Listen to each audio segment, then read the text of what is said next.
Marcus looking like he's Daft Punk and shit. Marcus ain't gonna get none of that Rona and monkeypox. Hell no. I ain't getting no monkeypox. I ain't getting no monkeypox, no Rona. Are we gonna tell the truth?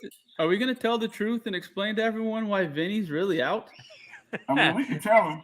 Wait a minute, I can't breathe in this shit. I'm about to pass out. Hold on. I got to come out. I don't think since Vinny's missing again, I don't think I think I know Vinny pretty good. Yes. I don't think he would care if we told everybody he got monkeypox last weekend. I mean, and crazy part, he caught it like all in his ass, bro. Like that's the thing, he said it was initially just on a hand from a handshake. Yeah. But then he was sending photos with all the gauze and shit on his ass, and we were like, "Wait, how did it go?" They packed that shit deep too. Let me tell you. Vinny's in a little bit of trouble over there, but we're praying for Vinny, praying for your speedy recovery, bro. We love you, and monkeypox is real. That's stay strong, Vinny. Stay strong, Vinny. I mean, well. In all honesty, let's give our boy Vinny a round of applause for this one. Look at this. Hey. He's out there fucking winning body mass index awards and shit. No, BMI. So crazy. That's crazy. So BMI is a performance rights organization. So if you're in the music business, then there's a couple of them: BMI, ASCAP, CSAC, to name a few. What BMI does is it as a writer and a performer, when you write the song, these songs get airplay and all that other stuff. And then when they start giving awards out, they basically give awards. Like if you had a great year, if the song was big or whatever the case may be, they have these BMI awards that they do at all these kind of conventions. And so the company Vinny works for, he accepted the award for, I can't remember who it was. Most airplay. Yeah, most airplay. For Blue Vandross and Drake. That's crazy. Blue Vandross and Drake. So I gotta be honest. I listen to a lot of music. I haven't heard this song. I gotta be honest with you. I haven't heard it either. You know what I'm saying? But I don't feel that. I don't feel like I'm a hater. I'm just being honest. No. But I know who Blue Vandross is. So, but that's not really my type of tree that I climb. So but he's dope though. It's still pretty damn cool, man. No, it's amazingly cool. I've been to those award shows before, bro, and literally you're in rooms with like Pharrell, Timberland, your favorite producer, your favorite artist. Like he's probably at that award show with Dre, Snoop, Pharrell, Eminem, like whoever BMI artists are. Beyonce's ASCAP, but like. Wait, why would they have? Has Snoop made any songs that people like? Why would he but they'll invite him to the award show, especially if he's in town and he's a BMI writer. So whoever, shit about Snoop. But you're funny. But that's how that shit goes. I always thought BMI was a record label. Was that BMG? No, that's BMG. BMG, okay. And it's not there. BMG and the record label, they're a distributor. So distributor. Yeah. So like your favorite record, like Columbia, was distributed through BMG.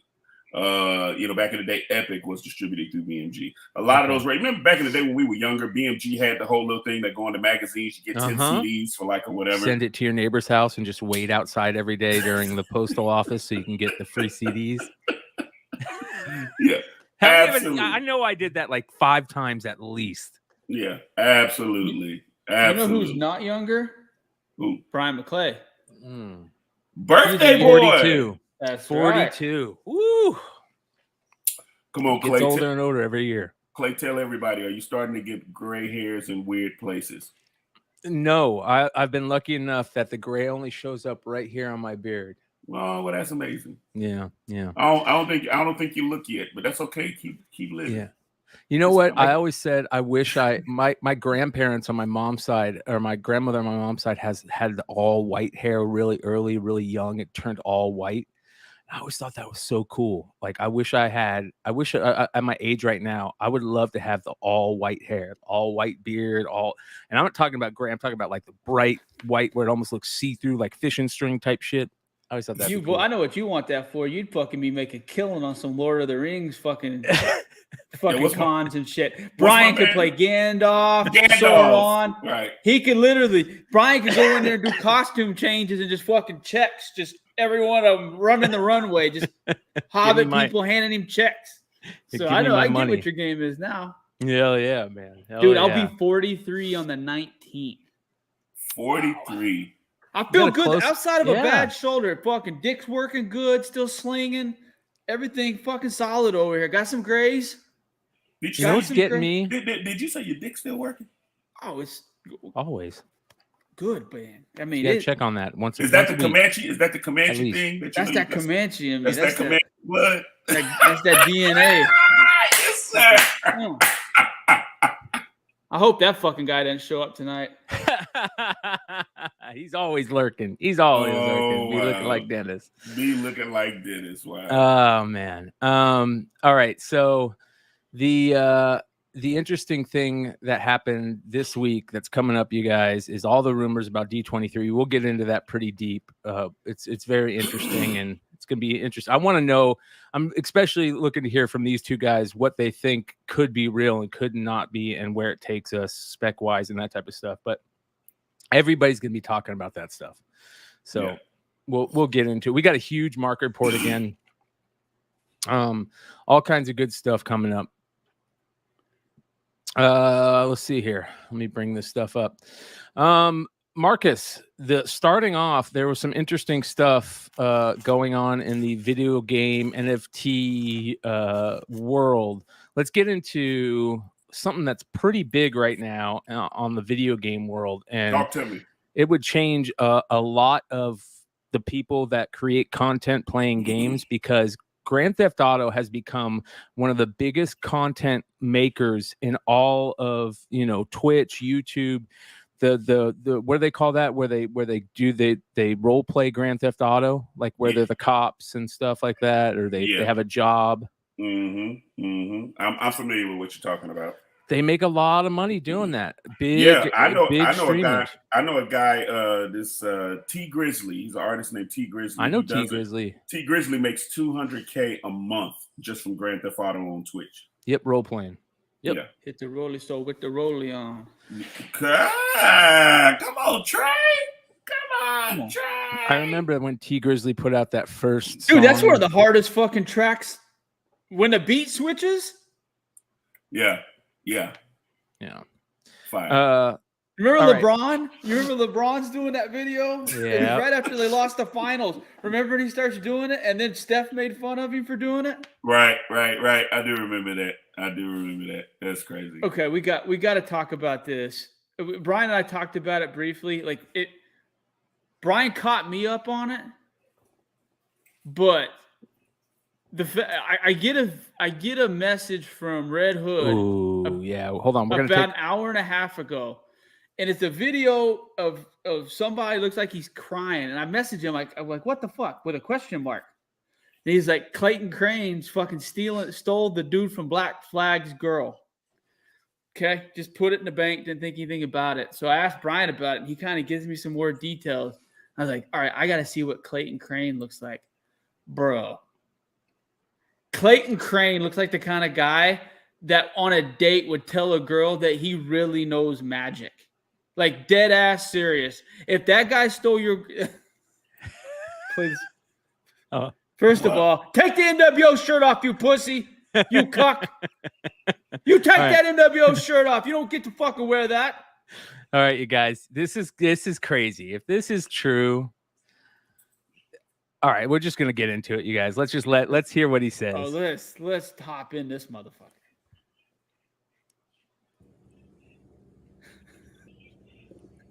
Ooh, he looks so defeated. Come on, let's get it. Hey, man. everybody. Hello. I hope y'all are doing well. Oh my God. It's just time that I came out and told everybody what's going on, and I am so sorry for hiding everything that's been happening. Tell me about it. Thank you, Red Hood. Just gonna see who all is here. I mean, shit, it's just me and it's you all. Y'all are amazing, and thank you so much.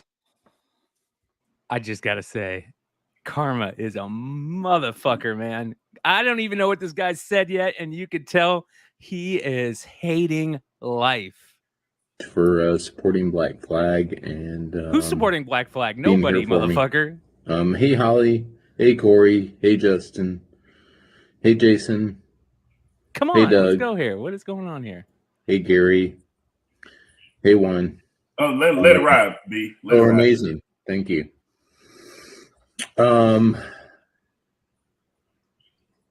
Hey Bryan. Hey, you're a punk. It's been a long road, and I thank you all for being here for us. I am here to tell you all that April has left me, and she has decided to be with Clayton.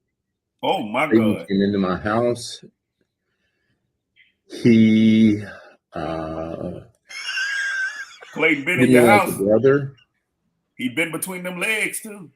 He. It's a damn shame. I know. Used me to get to my wife. Get it out. My wife reciprocated. Yes, she did. And they are both gone now. My God. Karma's a bitch. My wife has left me for Clayton. Maybe you shouldn't put up that acetate. And I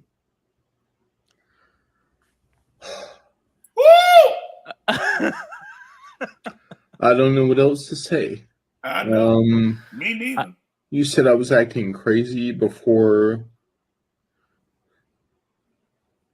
Chicago and Boston. My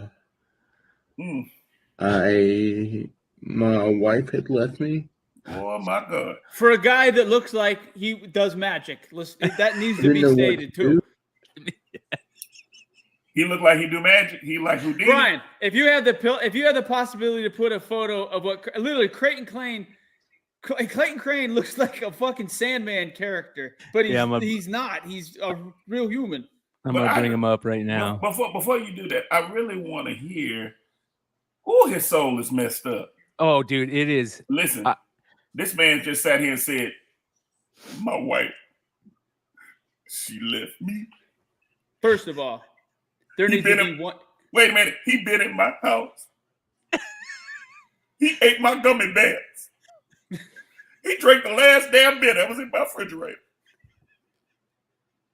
Damn Clayton.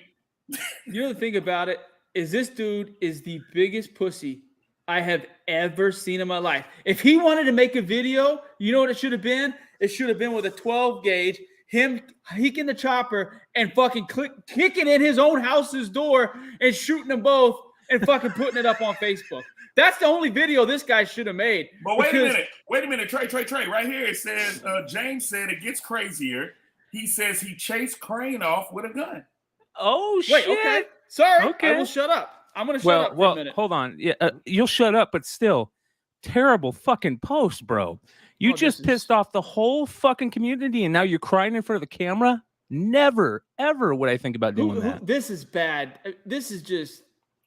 Don't ever be a bitch on a camera, Instagram Live, and then say, "Hi, Gary. Hi, Stephanie. Hi, Bobby." I mean, and then you're going to say some other dudes is fucking your wife and living in your house and eating all your fucking milk, drinking your milkshake on Taking Instagram? your acetate money. Yeah. His grandpa rolled over in his grave and tried to literally trying to get out to kill him right now. I'm telling you. All right, here we go. Let's see what else we got. Come on. Talk to me. My business was gone. And I have nothing left to say. Oh my God. Karma is a bitch. That's why I don't fuck with Karma. This is our 20th anniversary this month. Oh, it's your 20th. Oh, she left you 20 years. Clayton stole that away from me. Yeah, he did. Yeah, it'd be some furniture moving in my house. I'm sorry I'm such a pussy. But I'll tell you what, I did throw him off my property with a gun in his face. Oh. Okay. Well, wait a minute. I take back 65% of what I just said. Honest to God, 65% of what I just said about him, I am wrong about. This is better than a soap opera. Can you finish this? And he will never want to cross paths with me again. Oh my God. But I cannot win the battle because my wife has chosen to leave me. Oh, they laughing at his ass in the comments. I would turn off comments on this one. And I'm sorry to all you who have supported me and my wife and my daughter. Read that comment. Why would Crane was nailing his wife like a forced staple this whole time? I don't mean to laugh at this guy, but karma is a motherfucker, dude. Wait a minute. Turns out Crane was nailing his wife like a fourth staple this whole time. Wonder what we're waiting to. He put this on Instagram to literally be absorbed exactly the way we're absorbing it. No, there's no other reason to do this. He wants attention. Yes. So here you go. Yep.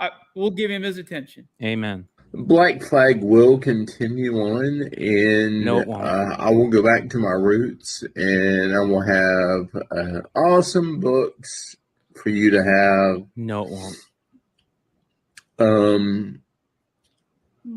Hulk 181s. Oh, bro. Oh, he just got Hulk 181. Dude, first of all, I know exactly why Clayton Crane took his wife.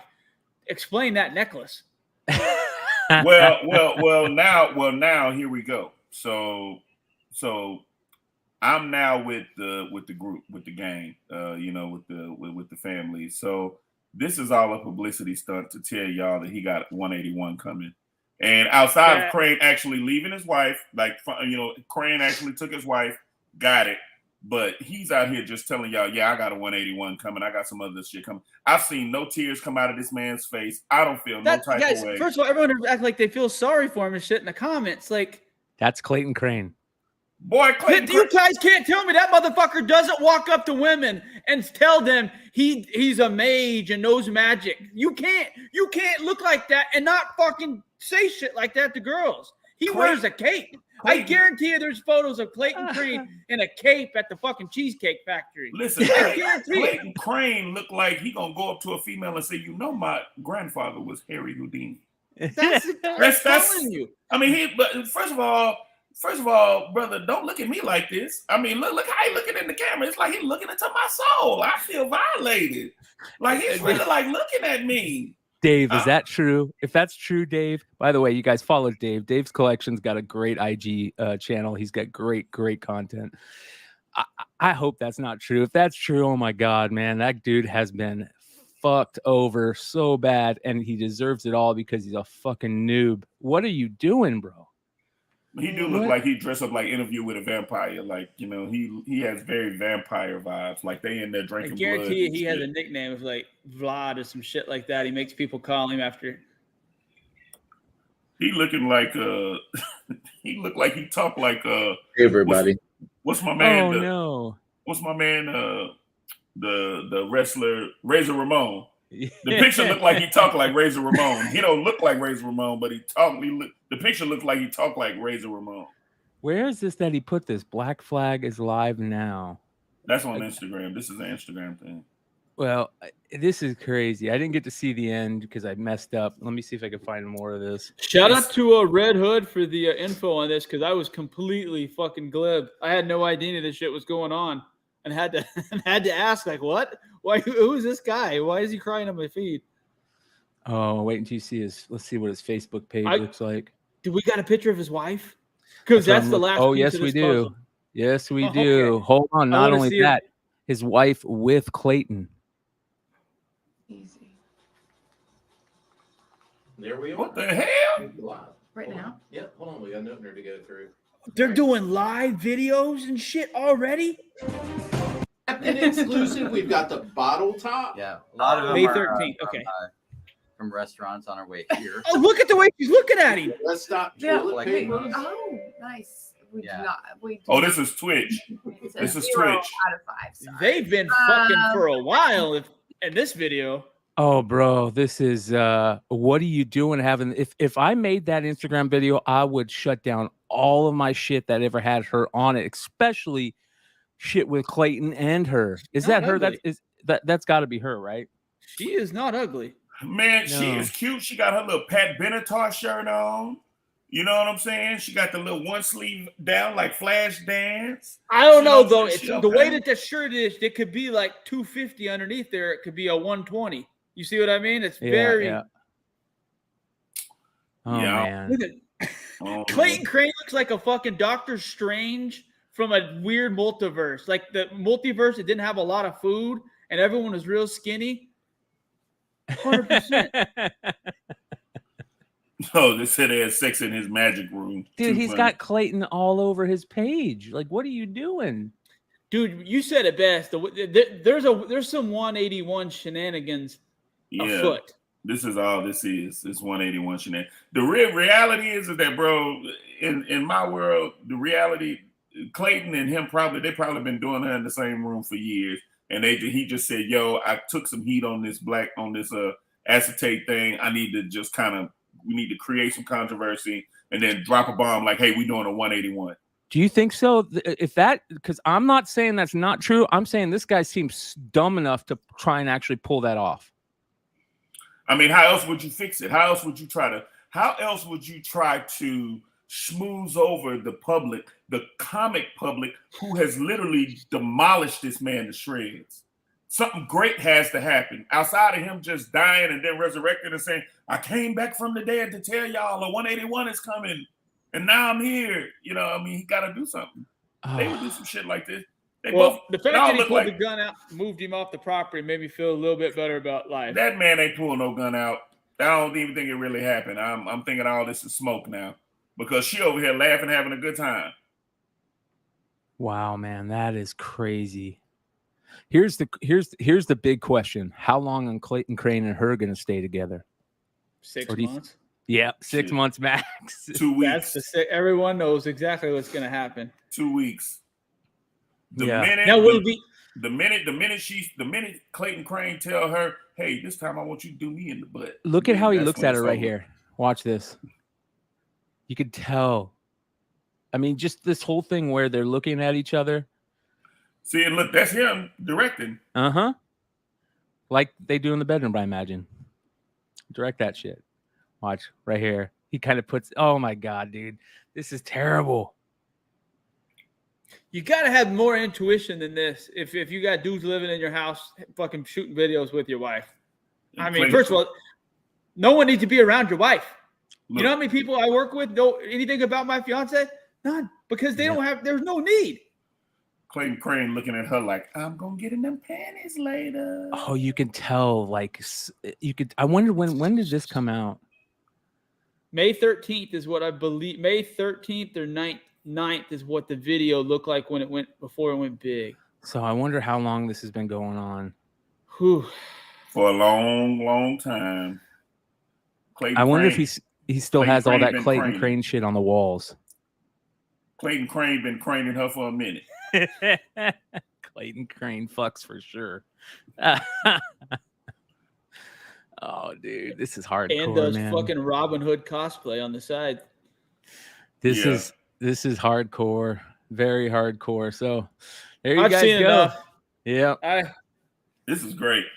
Comic books just fucking turn into a soap opera. I love it. It's just a shit show 24/7 now. Oh, you got like I said, the tamale variant controversy might be my favorite of all time. Truly. No, I'm dead serious. It might be my favorite controversy. This fool Patrick says she must have that WAP.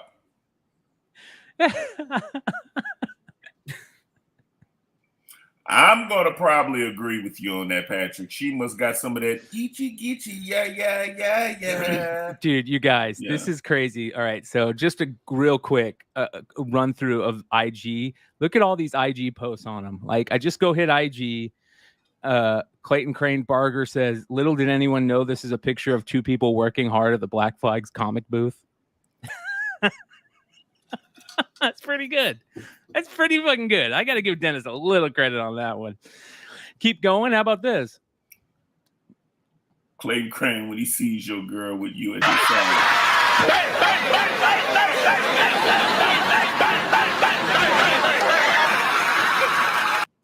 I mean, they're everywhere, dude. I mean, hide your wives. I'm coming after that acetate.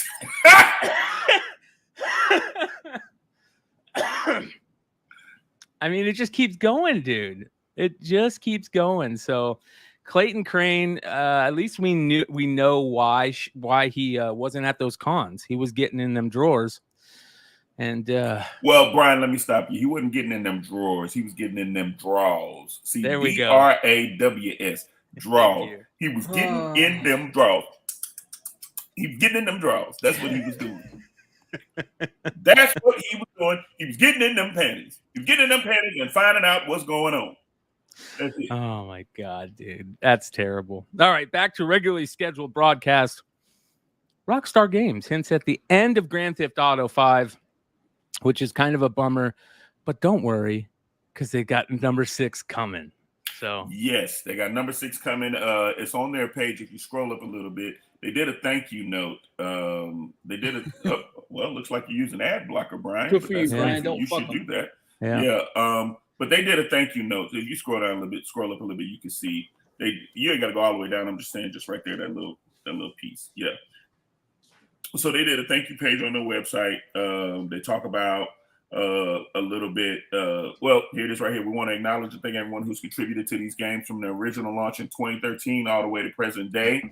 They're doing this from the space of when they finally got everything ported over to PS5, because GTA 6 is supposed to be the first time it's supposed to be with a female, right? As supposedly this is the word. The person, the point of view person is a female. So that's what a lot of people are looking forward to. And they said it's supposed to take place in a place that looks like Houston. But I don't know. That's all speculative talk. I mean, it's a bunch of just moving pieces, but supposedly that's what it's supposed to be. It's supposed to have a Houston kind of vibe to it. But in the end, like Dave said, GTA will be an icon game like Pac-Man and Mario Brothers. The goal is, man, you really want to grab, and I think somebody, I'm not going to say any names, grabbed a GTA Vice City. Yes. Because he's smart. So if we're talking about video games, let's remember, if you can right now, any games that you were playing or any games that you do we have it? Oh boy. Oh shit. This is what happens when you fucking friends with Vinnie. Now you're spending fucking $2,000 on some shit you didn't even know. Wow. That's pretty fucking nice, bro. Wow. Dude, I'm actually impressed with the quality of the case and the. This is the one. This is the first print of GTA Vice City. This is the Haitian edition that Vinnie was talking about, where they let you do some wild shit, and they patched it up. So. Oh, that's beautiful. Yeah, I'm liking the video game thing. It makes a lot of sense in my head. Yeah. It's hard to know what to buy. I'm telling you, Trey. Vinnie was on to it when we were talking before we even started this podcast, and he was just saying, "Yo, man, Super Mario Brothers, all that other shit." Who knew a game that I know that everybody on here has played regular Super Mario Brothers before and have seen it somewhere brand new in a box, $10, and you just was like, "I'm not buying that shit." But if we'd have took the same concept and said, okay, look, old sports cards selling for money, all this shit got to take a hit. Why you think right now, Trey, to your point, man, grabbing these old DVDs? I'm out here scouring DVDs. Why? DVDs were a thing back in the day. So go grab all that old shit. You know what I'm saying? It's all a thing. There are tons of variants of DVDs too, special editions, Criterion collections, steel books. I mean, there's so many layers to unpack when it comes to that. I think the steelbook stuff is very collectible, and we should be definitely taking a look at it. But once we get into fucking VHS and DVDs and shit like that, I'm like, I mean, I get it. Don't get me wrong. There's a lot of collectability to it, but my problem is that I've been tainted by the people that are trying to pump and dump that shit, and now the majority of myself, I'm like, oh, that's pump and dump. That's pump and dump. But those steel books, man, those have been collectible for a long fucking time, and I think that those are super smart to get on no matter what. Bro, I bought a 35 millimeter Star Wars New Hope trailer a couple weeks back. So y'all want to make fun of some nostalgia and VHS? I went that fucking route. How does that work? Was that put out by guys? Like, I started thinking about it, like we were talking about. I was like, all right, because Vinnie fucking good at this shit. I was like, all right, how do I fucking one up Vinnie this week? And I started thinking about it. I was like, what's the very first media that people saw Star Wars on? You know, the Marvel comic book, and then it was the fucking trailer. And then I started thinking about it. I was like, you know, obviously on 35 millimeter, and you go look, trailers are doing decent right now. It's kind of like movie tickets. It's slowly transitioning. But a guy had a bunch of them, and I picked that up. And the one that I really want's the Matrix. Oh, absolutely. I really want the Matrix on. Yeah. Yep. That Avatar, Titanic, Tombstone. The problem with Avatar is that's that transition to digital. How did it come to you? Like, does it? That's true. It's two reels, 35 millimeter reels, about the size of pie plates. Wow, that's crazy. I got it in the safe. I'd get it out right now. That's actually really fucking smart, man. That's really smart. That's old school. Yeah, dude, they're amazing. There's two other trailers on that back end of it. I mean, it's one of those things where I've debated on getting a 35 millimeter fucking camera to play it. Yeah, I did the flashlight to it to make sure I wasn't getting fucked over, and I saw some R2 and some other shit and so. That's awesome, dude. That's actually something to really, really think about and look into. It's something different, and that's what's cool about like this show, and like we're talking about. There's just so many things to collect that people aren't aware of. Yeah, and that they're even out there, and that there's a collectible market for them. Well, you know, you talked about going to digital. Well, we're getting ready to start really going digital. Everything's becoming NFTs. And look at this. Ticketmaster will now offer NFT tickets in partnership with Dapper Labs. We all knew this was coming. Yep. Following the success of the Super Bowl ticket, I told every last one of y'all, get that damn NFT Super Bowl ticket. Get them hoes on eBay. It won a fucking Grammy, didn't it? Yes, it did. Was it a Grammy? I saw it won an award. I thought it said Grammy, but whatever the award that it did win some stuff. It won some shit. I don't remember shit. The halftime show in and of itself, it won an Emmy. Correct. That's what it was. Sorry. It won an Emmy. Yeah, the halftime show won an Emmy. All of that. So now Ticketmaster is doing digital keepsakes. So I love that name. That's a great way to call it for people out there that are scared of it. Call it a digital keepsake. Right, but think about this. Now, to your point, Trey, talk about collecting tickets. Imagine having your first ticket on the blockchain, Wu-Tang Clan, or whoever these new artists that's coming, a Beyonce ticket that does some shit that 20 years from now, 10 years from now, it's a thing. Like you brought up Beyonce, and it says right here that she's real big into this because of the ticket scamming. Well, that's Binance, not Beyonce. Oh. I saw it too. I was like, well, I can't make this shit up, y'all. I'm with people who looked at Binance and saw Beyonce. Beyonce is against. Oh my god. So anyway, I'm gonna go back to rolling my blunt. Yeah. So what they're doing is, I can't even focus. I'm sorry. So with the increase of counterfeit ticket scams, Binance is launching its digital ticket service as well. So, so none of that. So realistically, when you think about it, it's going to get rid of the scammer if all these tickets are going digital. You know what I'm saying? You can't be out there. The bootleg man can't be out there in front of your favorite concert or in front of your favorite sporting event. I got tickets. What y'all on? No. You bring that up, NFT. And that is a very serious thing, because I'll be honest, man. When I went to Emerald City, they have us walking all over the city to go get tickets, to go buy our tickets and go to and will call. And you walk across like 40 people that have tickets available that are out on the street saying, you know, $40. And I got tired of fucking walking. I'm like, let me just check sure to make sure they're true. Let me sign in under the thing. I sign in under the thing. Okay, here's your cash. I'd rather just pay them. You know what I mean? So it's very interesting how this is going to all play out with ticket scalpers. Well, I'm gonna tell you, like, you know, in Houston, you know, Houston is home of the hustle. So in Houston, they got a guy named the Boudin Man. They call him the Boogity Boudin Man. And the Boudin Man, he will sit in front of a concert. Not only will he have food, but he will have tickets to said concert. So he'll be like, I got that boogity. Oh, you trying to see 50 Cent? Come holler at me. I got tickets for 50 too. I got 50 in that boogity. Holler at me. So he's selling boudin. And for people that don't know what boudin is, it's just basically a sausage that's stuffed with like rice and meat and all that other stuff. It looks like a sausage, but it's just a rice product and pork. Cajun stuff, right? Cajun. Overrated as shit. Yeah, I agree. Yeah, it's a thing. But you know, but people eat it.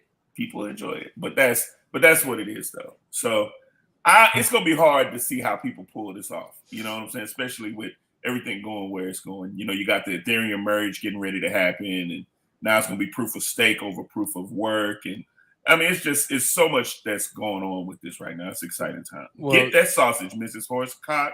It's hard for me to really say your name. I ain't going to lie to you though, Mrs. Horsecock. Okay. Well, here we go. FIFA kicks off a new NFT marketplace. That is very interesting right there.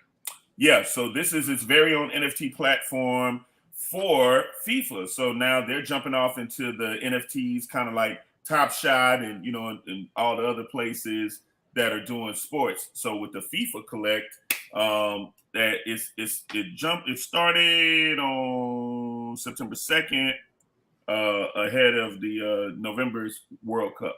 So it's exciting times right now. And again, all I'm really trying to do, because I ain't gonna get into the weeds of it unless y'all really want to. All I'm just trying to show y'all when we talk about this NFT shit is that the shit is coming. The shit is coming. So all I want you to do is just kind of get on your note. Find what you like. Find what you want to jump into. It could cost you a few dollars. It may cost you $100. But even whatever way, find something that you like and get behind it. Get into it. Yep. There's always there's a way to get in on the NFT stuff without breaking the bank. Absolutely. We all know who got that sausage, Cantankerous. April. My God. Yeah, April Crane. April Crane. So, April all right. Crane. The next on the list is something that we're going to probably get deep into because it brings up a whole new ball game that's going on right now, and that's our favorite person of the month, Mr. Kanye West. Trey, you're going to love this. You're going to love this. I've been waiting to talk to you about this all day, my brother. So Kanye West did a collaboration with Goyard for a robot face backpack. It just sold for 50 ETH. That is the equivalent right now of $100,000 for this backpack. $100,000. ETH has gone down that much. For this one backpack. Oh, it's getting ready to pop back up. But right now, it sold to the Elon Space Collective. And they're already figuring out how they're going to give it away. They're going to give it away for future NFT holders. The opportunity to win it, right? But also, Kanye is jumping off in the NFT space as well. I don't think we talked about it here, but I think a couple of weeks ago, he patented a bunch of stuff specifically for NFT. So he's getting ready to jump off in that space. And somebody need to give Kanye $1 billion. Well, he didn't even take the $1 billion for the Adidas deal. Did you see that? Kanye getting ready. Kanye doing a bunch of shit right now. We love Kanye. like tweeting like crazy, man. Yeah. The shit he talking about Kim be treating on the toilet. He said that wasn't him, but he thought it was funny. Like he said that was not him, but he thought it was funny. Let's explain what you guys are talking about. So I guess he's been off of his meds, it looks like. Yes. And that's no joke. You could tell Kanye is like, he's got that bipolar like thing going on. It's obvious. And you could tell he's in a manic state right now, just dropping craziness. And He dropped a tweet, I guess, that said, what did it say? It said she tweets while she's on the shitter. No, he said, and it wasn't his tweet, but somebody came off like it was a Kanye tweet. They posted it like how Kanye posts. Oh. And it said Kim has, and I'm just paraphrasing at this point. He said Kim has an insane amount of diarrhea, like more diarrhea than the normal person.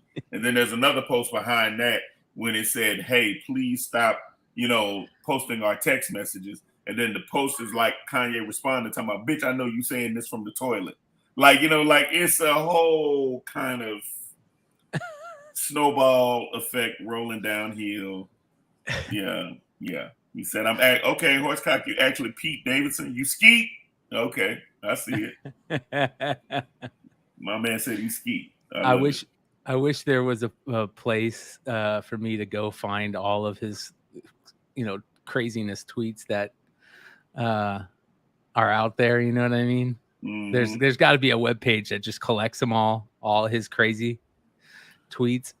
Anyways, he put them. I mean, he took them down. He took down a lot of them, but it's so funny. It is so funny. Those tweets were amazing. I have a rule in my house: if you have diarrhea, you have to say "cha cha cha."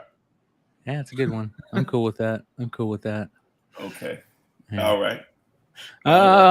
I don't know, man. I feel bad for Kanye West half the time, but then I remember like how rich the dude is. A billionaire. Yeah.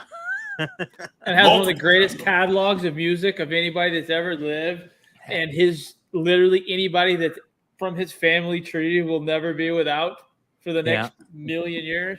Yeah, feel sorry for that guy. Have you ever seen when he was on American Idol? It's terrible.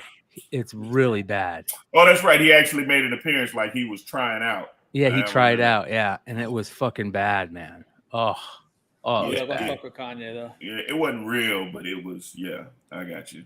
Yeah. All right. This is very interesting to me on the NFT thing and all that stuff.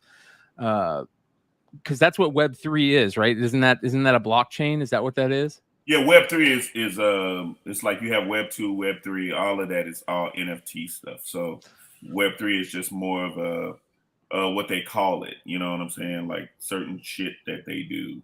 That's all it is, basically. And what is going on here with luxury watchmakers? Because this could be really cool depending on how they play it off. And talk about being a rich man's collectible. Watches are the next level collectible. Like they're up there with original art to me. Like that's the type of money that people who are playing in the big sandbox spend. Yeah. So Jacob the jeweler. That's who that is. Jacob and Company. That's Jacob the jeweler. Frank Mueller, Hublot. All of those kind of big name watch companies are now jumping into NFTs. So the first one, the Jacob the jeweler joint. It's well, we already talked about that. That one was the Tag Heuer. But yeah, see this one right here, that's the Jacob the jeweler joint. You see it has a little Bitcoin B on it. That probably is made of like gold or some shit like that. And so they're just basically embracing the NFT designs and just jumping more so off into the NFT space. It's beautiful, man. So this Hublot comes with a ledger. So that's that cold wallet, hot wallet shit that we talk about. So you see it comes with a ledger. That ledger is where you put your NFTs at. But then imagine you having a Hublot and then you got your ledger's a Hublot as well. That's just a different kind of flex. That's smart. That's smart. But these watches are going for like upwards of like $60,000, $70,000, $80,000.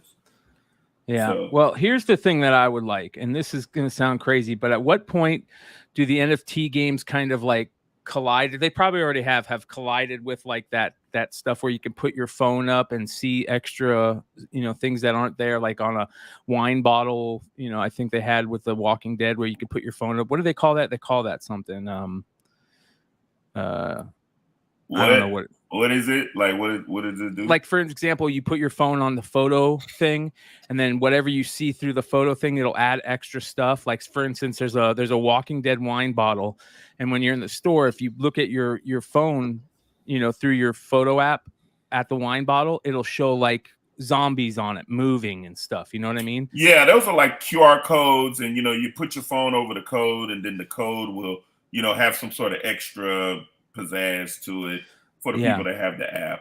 Yeah. That's hey, why Louis, it takes so long to fucking shop now. People got these fucking wine bottles, and they're trying to fucking take photos of them. Right. Facts. You see what I'm saying?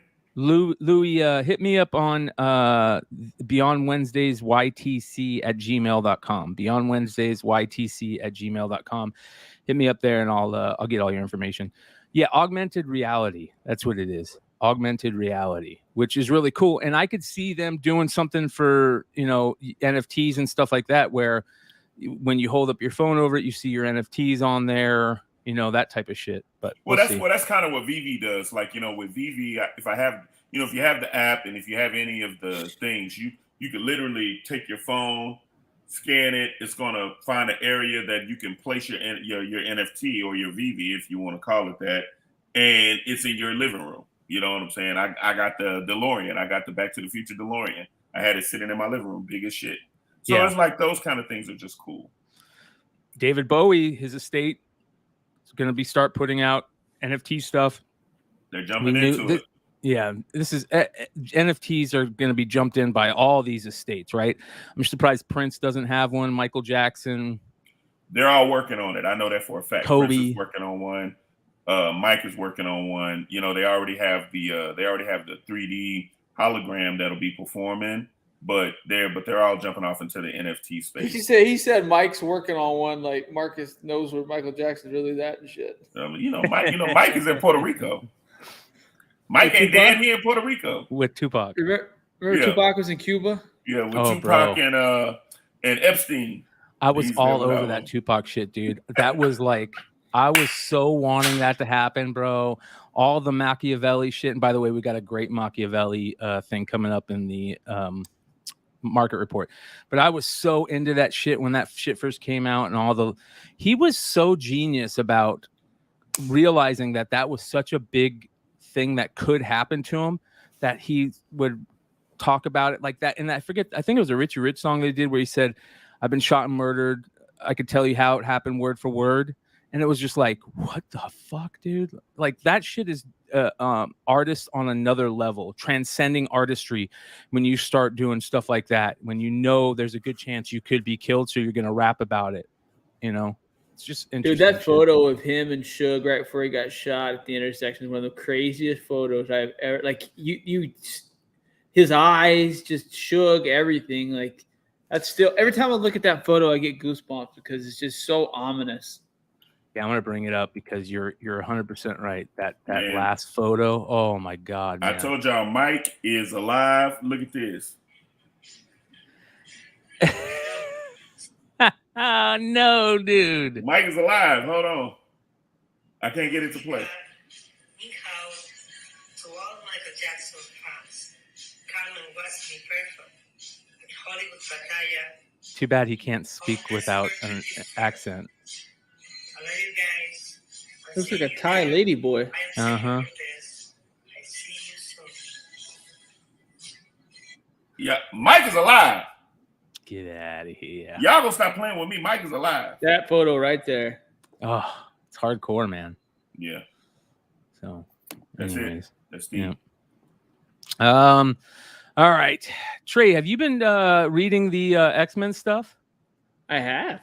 So what's been going on in this stuff? Because dude, new books came out today.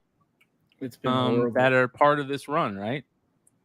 It's been horrible. There's one spec play, but God, it's fallen on its face. To be honest with you, it's one of those things where if they would have made it like a 3 or 4 book deal, but of course, like they do everything else, they drag it out. And there's so many X books now that all the supplemental stuff has just watered it down to the point where it was just not very good. Too many tie-ins. Just way too many fucking tie-ins. Like today was Axe Death of Mutants 2, Immortal X-Men 6, and Marauder 6, and with Wolverine. And, the only 2 that really tied in was the Axe Death of Mutants. I mean, it's almost been a month, and we still have Uranus ever since he went to fucking Araco, Mars, and laid waste. It's really just been kind of the X-Men have been on a counteroffensive. The Deviants with Crow and the X-Men are kind of creating. It's just not been very good. It's hard to follow. The only interesting spec play that I saw in this was though at the very end of Immortal X-Men, it was a Sebastian Shaw issue. He did something where you see right there, he's summoning hell. He's summoning a demon from hell, but it wasn't a demon. It was a character called Mother Righteous, which Mother Righteous's first appearance was in Legion of X1. There is a variant that shows her on the cover. She's a very powerful person that's very... if you read about Mother Righteous or Google about her, the Marvel people say she's not a hero, she's not a villain, and she lives in the astral plane, the place where like Shadow King and Professor Xavier do battle. Well, that's who the X-Men summoned today to help in the battle against the Eternals, and that's about all that's really been going on. I picked up a couple of the Legion of X 1 in 50 variants. There's a 1 in 10, 1 in 25, a 1 in 50, and this variant right here, which everyone knows if this character does turn out to be popular, this one would be very, very good one to have in the 1 in 50s.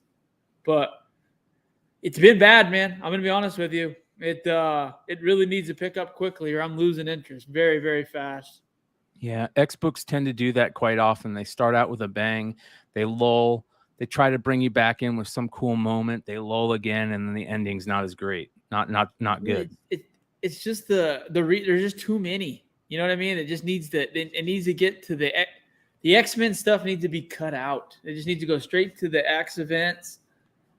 I don't know. Yeah, I agree. I hate all the tie-in stuff when it doesn't. I feel like half the tie-ins they're just like just write something so we can pad our numbers. Like, you know, it's not even worth it anymore. There's so many damn tie-ins. I can't remember the last time when tie-ins were good on an event.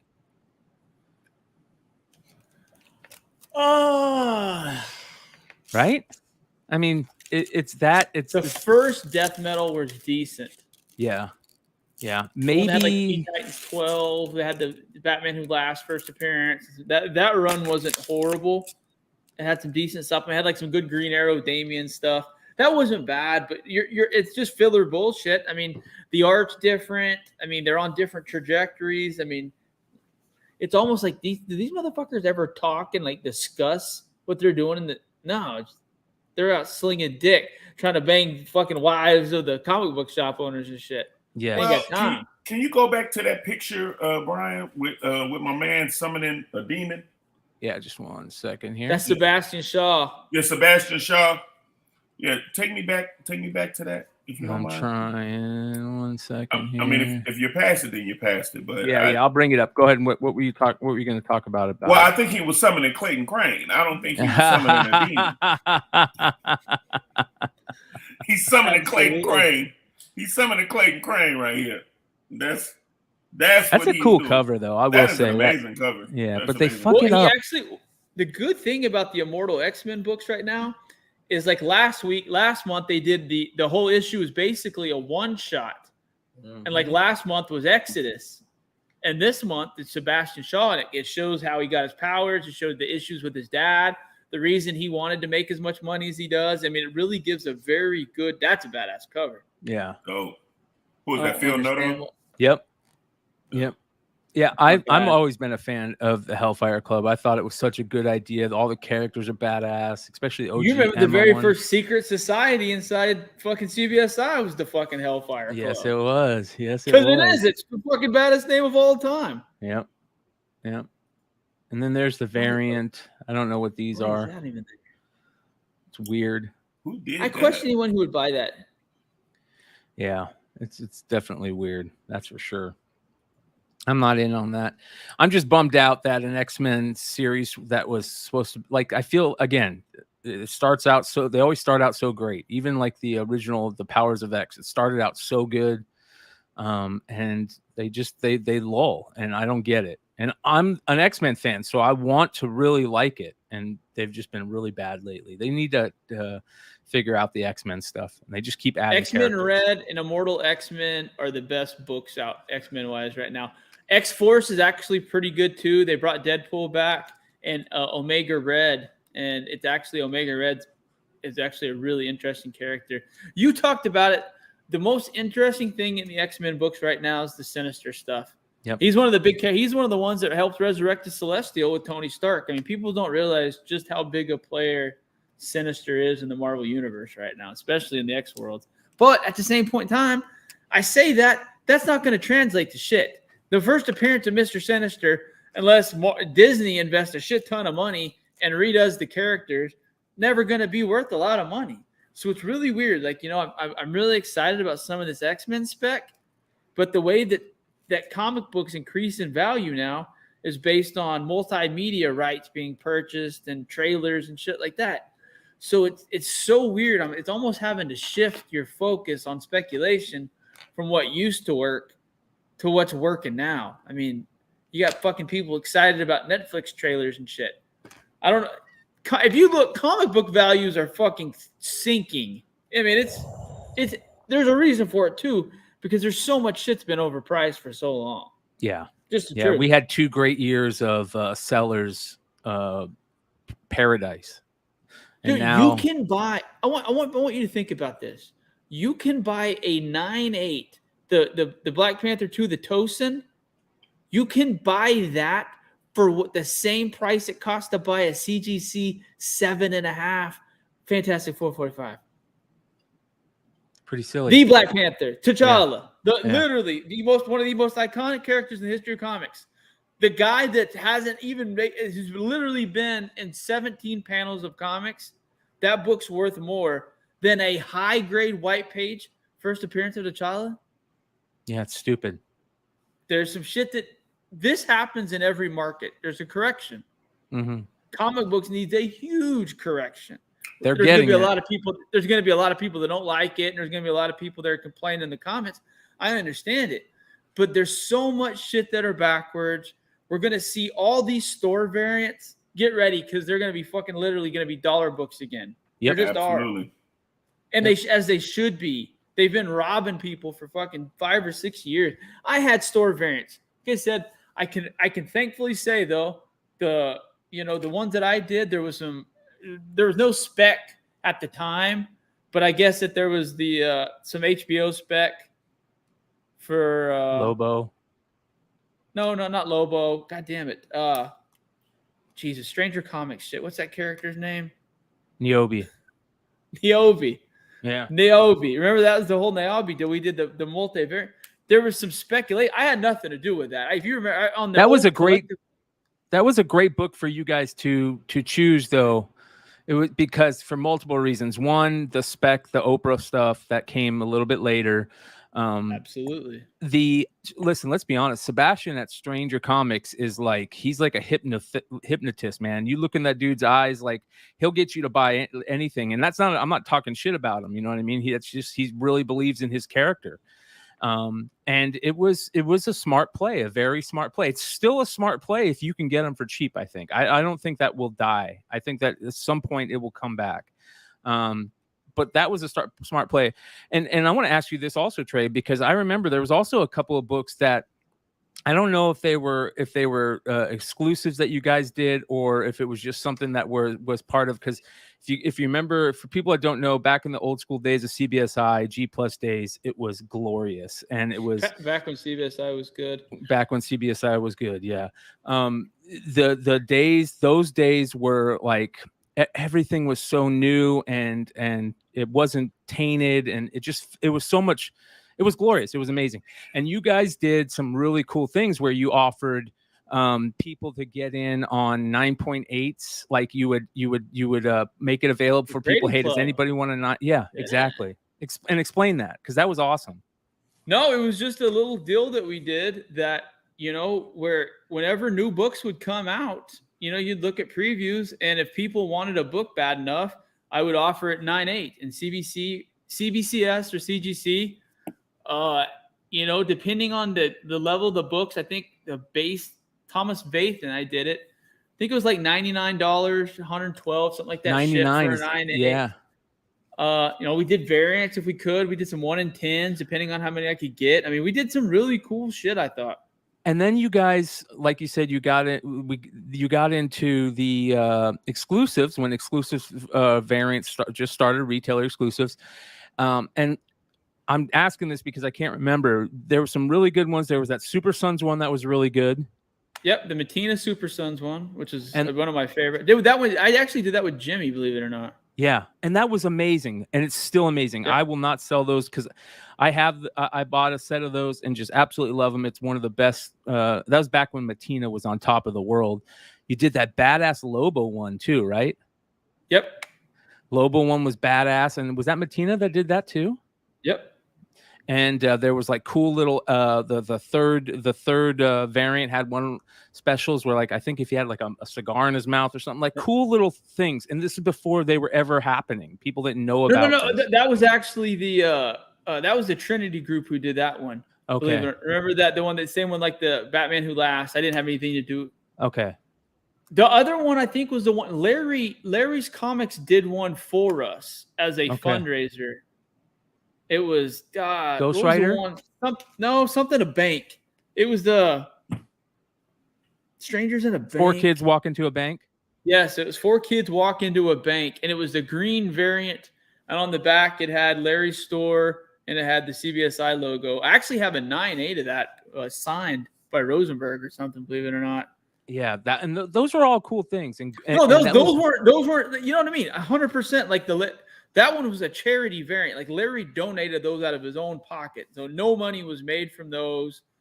I lost money on the fucking Niobe one for sure, and I think Jimmy and I broke about even on the Super Sons one. But at the same point in time, that's what I told him. I would only do a variant if it had fucking Damien on the cover. My favorite character. So if I'm going to invest some money in something, it's going to be at least a character I like. Yeah. And at that time, I had some faith in Super Sons, which, as we're about to see, it's about to be an animated, movie on Warner Brothers, which we've talked about the reach of the animated department of Warner Brothers. It's going to be interesting to see those kids. We talked about it, like the kids that were watching Young Justice. Jon Stewart's there at Green Lantern. It's going to be interesting to see when they start making more disposable income, if they're going to start collecting some of those characters and looking back at comic books first and things, kind of like, we're all vaguely roughly the same age, and that's what we're doing. We're buying the shit our parents couldn't afford. Yeah. We couldn't, the things that were on our Christmas list that our parents couldn't get us, that's the shit we're looking for now. Amen. And I think that and I'm curious if that's just going to be, that's going to be cyclable, where like, your kids, our kids, their grandkids, et cetera, et cetera. Is that how collecting is going to go? I mean, that's where you got to think about nostalgia. Nostalgia is important, but kids don't consume. Like, it's going to be interesting. Like you're into G.I. Joes, like I was into G.I. Joes and He-Man. We got to watch it. You remember how hard it was to watch a new episode? We talked about it. You had to be sitting in front of the fucking TV at 8 o'clock. You couldn't pee. You couldn't do nothing, or you missed the most important part. Kids can watch the show 75 times in a row without commercials now. Yeah. So I'm just curious if they're going to have the same nostalgia that we had for the shows that we did because of the way that they're consuming it. I don't know though. So here's my answer on that. I feel like that it's going to be even more rabid, and I'm going to use to Mrs. Horsecock's point. Express. Yeah. Express. Don't I gotta make sure I got the express on. Yeah, SpongeBob, buy it, put it in a closet. That is not a lie. Avatar: The Last Airbender. Avatar, that is not a lie. All this anime, One Punch Man, One Piece, buy it, put it in a closet. All these toys, all of this stuff, because they're consuming it, and the way that they consume it, they can watch it over and over and over again, get it in their system. See, for us, we had to watch it one time and wait for it to come back on again. Hopefully, you catch it again, or your mom go to the store, buy the DVD or whatever. You can watch it all day. Whatever the case may be. These kids have this microwave mentality of they can watch it over and over and over, and it's so repetitive. putting it in their system and putting it in their brain that they're definitely, when they get disposable income, they're going to go buy it. Fortnite, absolutely. Fortnite, absolutely. That's why I said I would buy Fortnite in a heartbeat. I would find, if I can find a sealed Fortnite, in a heartbeat. Vinny's got breakdowns on all that we're going to be talking about soon that are just going to blow you guys away. Which ones to buy, which ones to look for, that type of stuff. So, all right. So I want to get into some of the craziness that's coming up this week with D23. There are a ton of rumors to go over. And I don't trust this website. I don't trust any website, but I'm going to use it as a visual thing for these crazy rumors. This is a lot of interesting stuff coming from D23. A lot of people are really hoping that we get some things that will push us in the next direction of especially Marvel Cinematic Universe. Two of the biggest being the X-Men and Fantastic Four. So let's get through to this. So D23 is coming up this weekend. I think it starts Thursday, right? And the big one that everybody is obviously going to be talking about is Black Panther 2. We're right on the horizon of that coming out. And I think we all know kind of what we're going to get there. It's going to be good. I don't think it's not going to be good. Do you guys think there's any chance it's bad? Well, I've heard all the rumors I heard have been backed up, and I've heard that there's a couple more twists. This is a movie we've been waiting for about 3 years.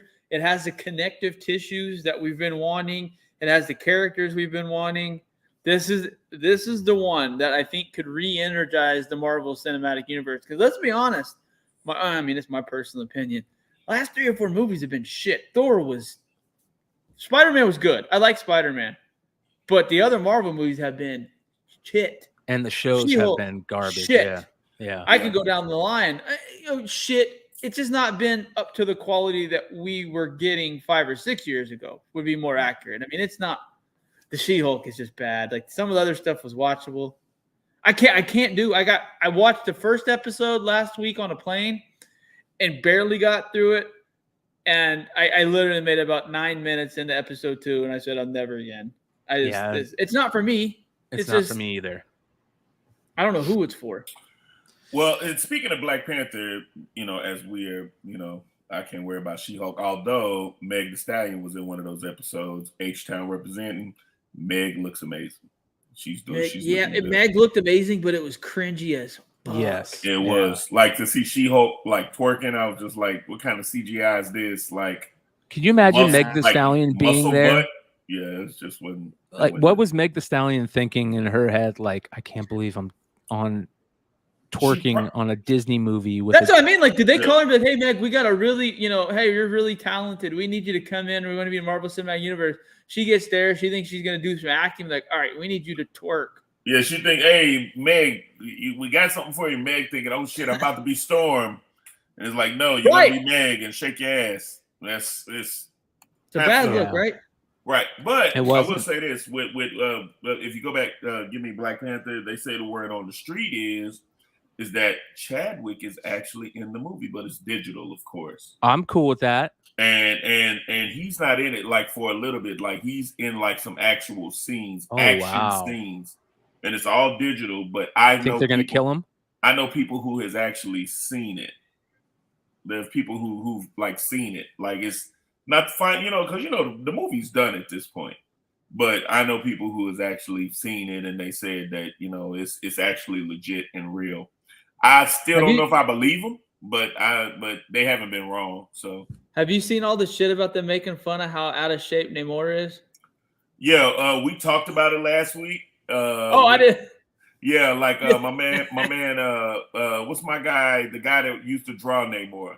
Like, he's 60 years old, and Mike Deodato. Yeah, Mike Deodato. He's like, he got his naked ass out, and I was like, Mike wanted to show his ass. You know what I'm saying? Sneezes. I apologize. Yeah. I know, long-term COVID effects. He's going through like all kind of shit, showing his ass and shit, talking about his body looked better than the guy that played. And so the guy that played Namor jumped on, and basically he didn't jump on with us, but you get my point. Like, he jumped on social media and was like, hey, all this body shaming has to stop. It's a thing, whatever. But you can't have an opinion. It's going to be shamed, or they're going to call you a fucking fascist or whatever. You can't argue about. You can't have an opinion anymore without being fucking labeled. Yep. Well, here's a perfect example. You are all too young to appreciate the depth and quality of the Marvel movies. Just like comics, each series is not for everyone, but they are very good. And I agree with you. Like, at least we're getting Marvel stuff, but that's the problem. We're not the target audience anymore, and it's weird. I'm not going to say that I'm going to say that I'm too young to appreciate the depth and quality. I'm not going to say that. What I'm going to say is Marvel and Disney have way too. Yeah, Marvel and Disney. No, I don't think he was saying us. No, I don't think he was tripping. I think yeah. But what I'm saying is that Marvel and Disney have way too much money to put on the graphics that they're putting on with She-Hulk. And in that, that's kind of the thing that I guess we're talking about. It's like, it's kind of cringy. It's kind of like, I don't know if I'm really coming for She-Hulk to see She-Hulk shake her ass, even though I get, who She-Hulk is. And, she's, the little, the sexy Hulk siren, whatever you want to call it. But I'm not signing up to watch her shake her ass and be an attorney at law. I want to see some action. I want to see some movement happening. My favorite thing, though, is all these fucking people that are like, She-Hulk's fucking a great show. I was like, all right. How y'all read Sensational She-Hulk run, right? Yeah. They have no fucking clue. No. It's ridiculous. Well, here's this one. Werewolf by Night finally announced. So there's rumors that we're going to be getting that. I think that's a pretty good lock, right? That we're going to see them talking about Werewolf by Night. I don't think that's not going to happen. We have a mutual friend that would be very excited. Yes, we do. All right. MCU directors become official. I don't care about that. Guardians of the Galaxy Holiday Special reveals footage. This I do care about because it's supposed to be, obviously, Guardians of the Galaxy 3 is supposed to be the last time we see a lot of these team members in the movies anymore. And so we're getting to the last hurrah for a lot of these characters. And I think James Gunn is just on another level right now of directing and that type of stuff. And I'll take a holiday special from him. I think it's going to be hilarious. So, I like it. I can see it. I can dig it. All right. Deadpool 3 becomes official. I think this is a lock too. I don't know how much information we'll get from it, but I think it's a lock. They just need to hurry up and get some of the R-rated Marvel stuff going, because that's for us, right?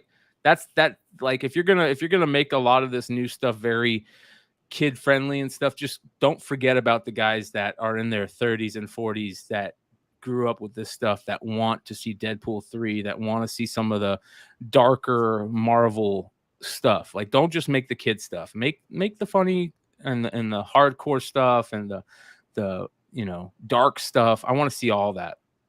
And this could be how we get our mutants in the universe, right? What do you guys think about that? Do you think the mutants are going to come through the Deadpool movie? No, after the fucking Kamala Khan shit, I think it's pretty obvious where they're gonna. I wish they would do something cool like that, but no. Yeah, it's Disney. Yeah. They'll fucking. I don't know. I cancel Disney. I don't fuck with Disney that much anymore. Like I said, I'll go watch the Marvel shit. I'll go to the movies I'll be at Black Panther 2 on opening night, but I ain't giving them any more of my fucking money for the shit. Like I said, Disney Plus is not putting out the quality that I'm considered worth $9 a month right now. Yeah, personally, I quit paying for any of that stuff for a long time.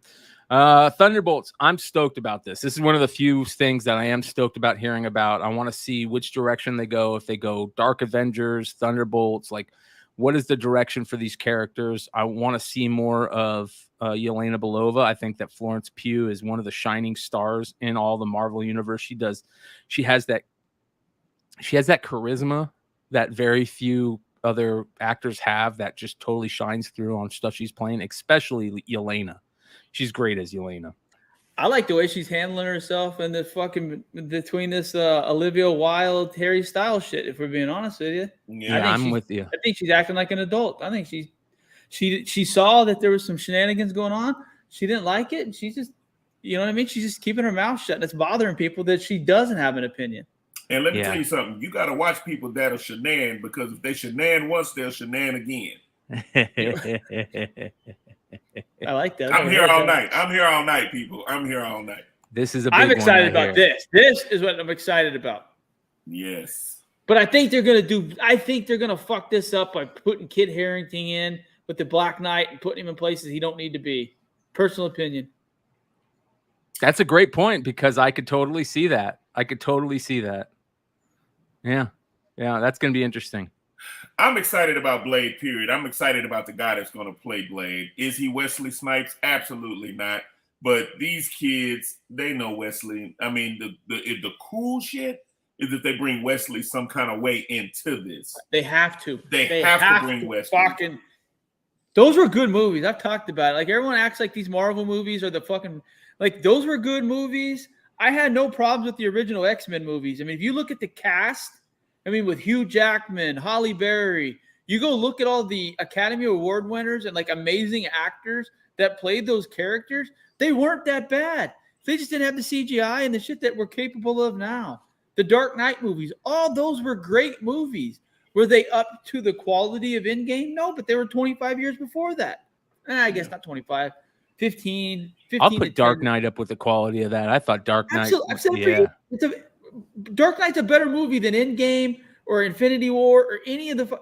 There's a shit ton of Marvel movies that sucked. If anybody wants to tell me that Iron Man 2, Iron Man 3, Thor, fucking anything outside of the first Thor, I mean, there's really not that many great movies. Do they all work because of the connective tissues and the post-credit scenes? Right. Yes, but we think a lot of movies were better than they were because they had a good post-credit scene. Dead serious.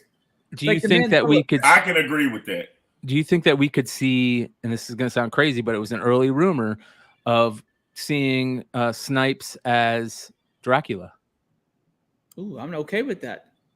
I'm Blade okay 2 was not very good, but Blade 3 was good because it had Ryan Reynolds as fucking Hannibal in there. It wasn't, the acting wasn't as good, but who's the chick with the bow? Justin Timberlake's wife. Help me out. Jessica Biel. Ooh, she's good. Chris Christopherson was in that motherfucker, and so was Norman Reedus, if you remember. Yeah. Not that bad of a movie. The quality of the acting.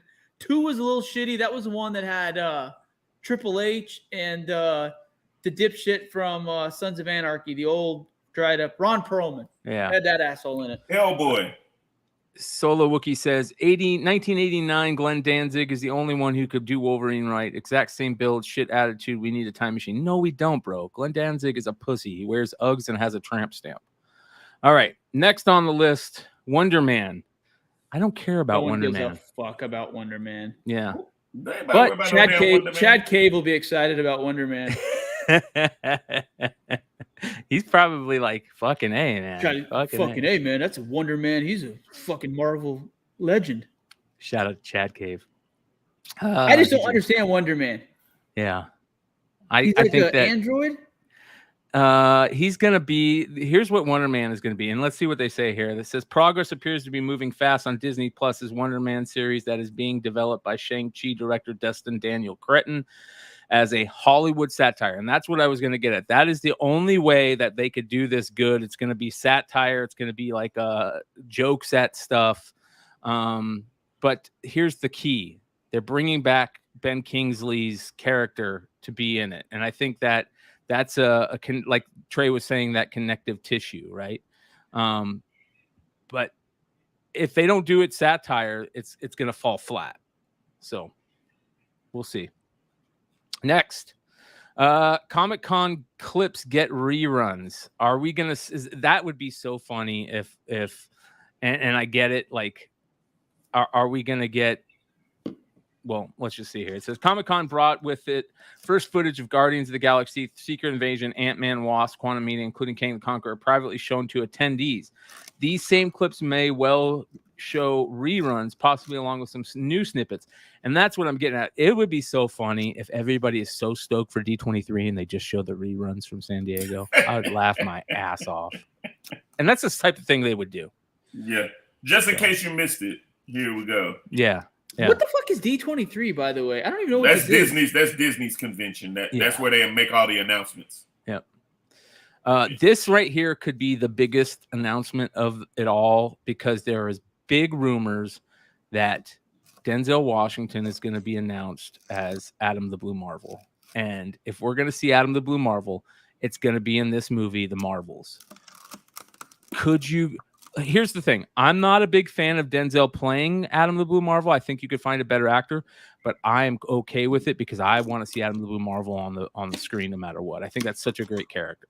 I'm going to stop you right now. And I'm going to share this with you. I'm only going to say this one time, Brian. Denzel Washington. We're talking about The Equalizer. Yeah. We're talking about Malcolm X. Man on Fire, baby. We're talking about Man on Fire. We're talking about he is the epitome. Training Day. Oh man, I wasn't even going to say Training Day. He is the epitome. He will be able to embody this character. He's 67 years old though, and it don't mean shit. Guys, I heard a different rumor about Denzel playing a character other than the Blue Marvel. Who? And we'll be honest with you, it makes a little bit of sense. Magneto, And Professor X. That's what I heard. Exactly heard. That's what I thought Brian was going to say. I've already heard. I thought we heard Giancarlo Esposito for that. Fuck that. I ain't going to watch that movie of fucking Giancarlo. We've seen him in a wheelchair, and what happened to him? He got his fucking face blown off. I don't want to see him in a wheelchair again. I don't. He's too skinny. Denzel, as a confident Professor X, talking to the kids, teaching them. You know what I mean? I could totally see it. The Blue Marvel in space and like the cosmic stuff. I just don't think it makes sense with Denzel. I think Denzel's gonna look at him and be like, "You want me to fight Galactus?" He's like, "Yeah, right. You want me to fight Galactus? Yeah, is that what you want? Okay, I'll give it a chance." Yeah. Phase 5 Disney series. Are we going to get back Scarlet Witch? We already know we're getting Loki again. We're getting the Secret Invasion stuff. And of course, we're getting the Daredevil stuff. I'm good with all this stuff. I'm letting you know I am so excited about Secret Invasion. I don't know what those books. I have so many of those books. That's the only reason why I'm excited about it. I'm going to sell them damn books like tomorrow. Yeah. No tomorrow. Well, I like all these series. I thought they fucked up the Scarlet Witch stuff, so they need to come back and redeem themselves. And I think that it's such a great character. And they tried. You could tell where they were going. It was a good idea, but it was too slow and boring. And they need to go dark again with the Scarlet Witch. So I'm good with that. Loki was by far the best series they put out. Secret Invasion, we said how good that was going to be, and Daredevil. Who doesn't want to see more Charlie Cox, Daredevil, Vincent D'Onofrio? Let's throw the Punisher in there, John Bernthal. I want them all. Give us all. Yes. I like Bernthal as Punisher. Yeah. Here we go. She-Hulk drops a mid-season trailer. Who cares? Armor Wars receives an update. I wouldn't mind seeing an update on Armor Wars. Throw a little reaction in there. We'll see what happens. That is a possibility. Yeah. Eternals 2. Are we going to get any Eternals 2 talk? I doubt it, but we know it's coming at some point. So we'll see. Eternals 2 just didn't really matter that too much to me. All right, Shang-Chi 2. Why do they even have him in there? We know he's not going to be part of it. Let's get Swordmaster in this role. That's what I want. It says Shang-Chi 2 has already been revealed to be in development, but has yet to be made official. One factor that could greatly influence where it places in the future of the film's director, if the film's director will be turning, who cares? I don't care about that. This is interesting. World War Hulk confirmed. They've ruined Hulk. Yes. Seriously, I don't give a shit what happens. What Mark Ruffalo's done to that character, he does not need to be doing World War Hulk. So that's my thing. I think that they utilize this storyline somehow to take Hulk back from this smart, funny guy to the Hulk that we love. Whenever he's Hulk, he is angry and pissed and all that stuff. But I don't think they'll do it. I think that it's too woke. The woke agenda is just too much, and he's got too much into it. That's his baby now. And Mark Ruffalo, his political, he lets them all out. They all hanging out. And I just, like I said, Dwayne Scott said it perfectly. Hulk is tainted. He Hulk is. Kanye. Like I said, no one wants to see Mark Ruffalo play Hulk anymore. Nobody. Like literally, you go look it up. There's not a single fan of Mark Ruffalo Hulk. And if they are, they didn't read a single comic book in their whole fucking life. They just like him because he pisses them. It pisses off the people like me who's like, this isn't the fucking Hulk. Nova enters the fold. I'm cool with it just as long as it's Sam Alexander. I don't want Dick Ryder. Give us Sam Alexander. But I know a lot of people are Dick Ryder fans. A lot of Dick Riders out there. Oh, okay, cool. You just gonna repeat it? No. There's the Giancarlo Esposito stuff. Avengers Secret Wars. I think they're going that way. Are they going to get the Russo brothers to do it? I think they should. I think they should bring back the Russo brothers. It's one of the last great movies that they did was their stuff. Yeah, So, agreed. I don't disagree with that. Yeah. Getting closer than Scarlet Witch goes solo. Like I said, they need to do that. Avenger receives sequels. Doctor Strange 3. We know that's coming. I don't think we're going to see anything on that. It's way too far out. We'll see. Disney season 2 for Moon Knight. Yeah, that's a must. That's a must. So, man, but here's the other thing, and I hate I get a lot of people get angry at how negative I am on a lot of this stuff, but I was so happy for this series and the expectations. I was disappointed with his acting was good. The story was shit. Yes. Oscar Isaac played an amazing. Literally the multiple characters he was playing on screen, the different voices and everything he was doing, incredible. A+. But the first 4 episodes were so slow and better. The last 2 was interesting when they're on the like the boat back to the land of the living and whatever it's called. I'm butchering it, but the only really interesting character in the whole series was Khonshu. Yes. And that some of the CGI stuff they did with Khonshu was unreal. Yeah. But there was zero connect. Hold on, Lewis. Lewis said Moon Knight failed to deliver the action we were expecting. Yes and no. I agree with Trey that the first couple of episodes were just you setting up the story. But near the end, it did what it was supposed to do. Yeah, it did what it was supposed to do. It should have came right out the gate like that, man. Well, what are your thoughts on that, Trey? What are your thoughts? I really didn't like Ethan Hawke's character. There's just something about him I just didn't like. I can agree with that. I'm with you on that. But he's walking around with glass in his feet, bro. Like that whole thing. You saw that shit? Like it's cheesy. He's like one of those fucking yoga instructors from LA and shit. Yep. You know what I mean? Yeah. That's a great point right there.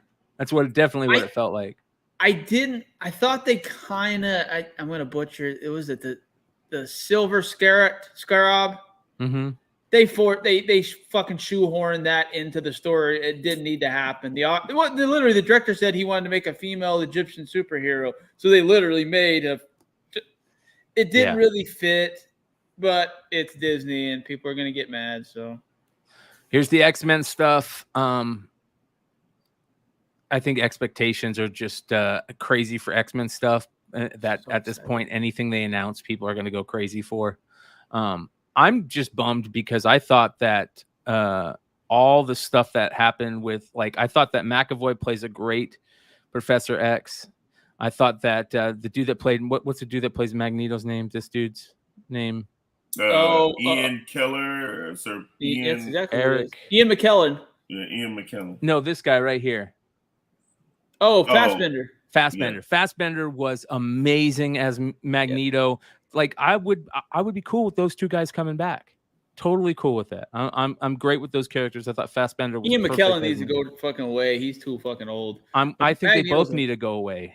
These two. Magneto's a badass motherfucker. Like I said, I want to see a confident Magneto. If you go back and look at the comic books, Magneto wasn't wrong about a lot of things. Yeah, Magneto was right, man. He was talking about racism and how things really fucking were 15 years ago as a villain, and it's literally turned out he wasn't a villain. He was literally just trying to fucking help all people. I got That's right. I got a hot take right here, and I know a lot of people are going to ask this stuff because if there's rumors, there's all these rumors about Giancarlo Esposito and Denzel Washington.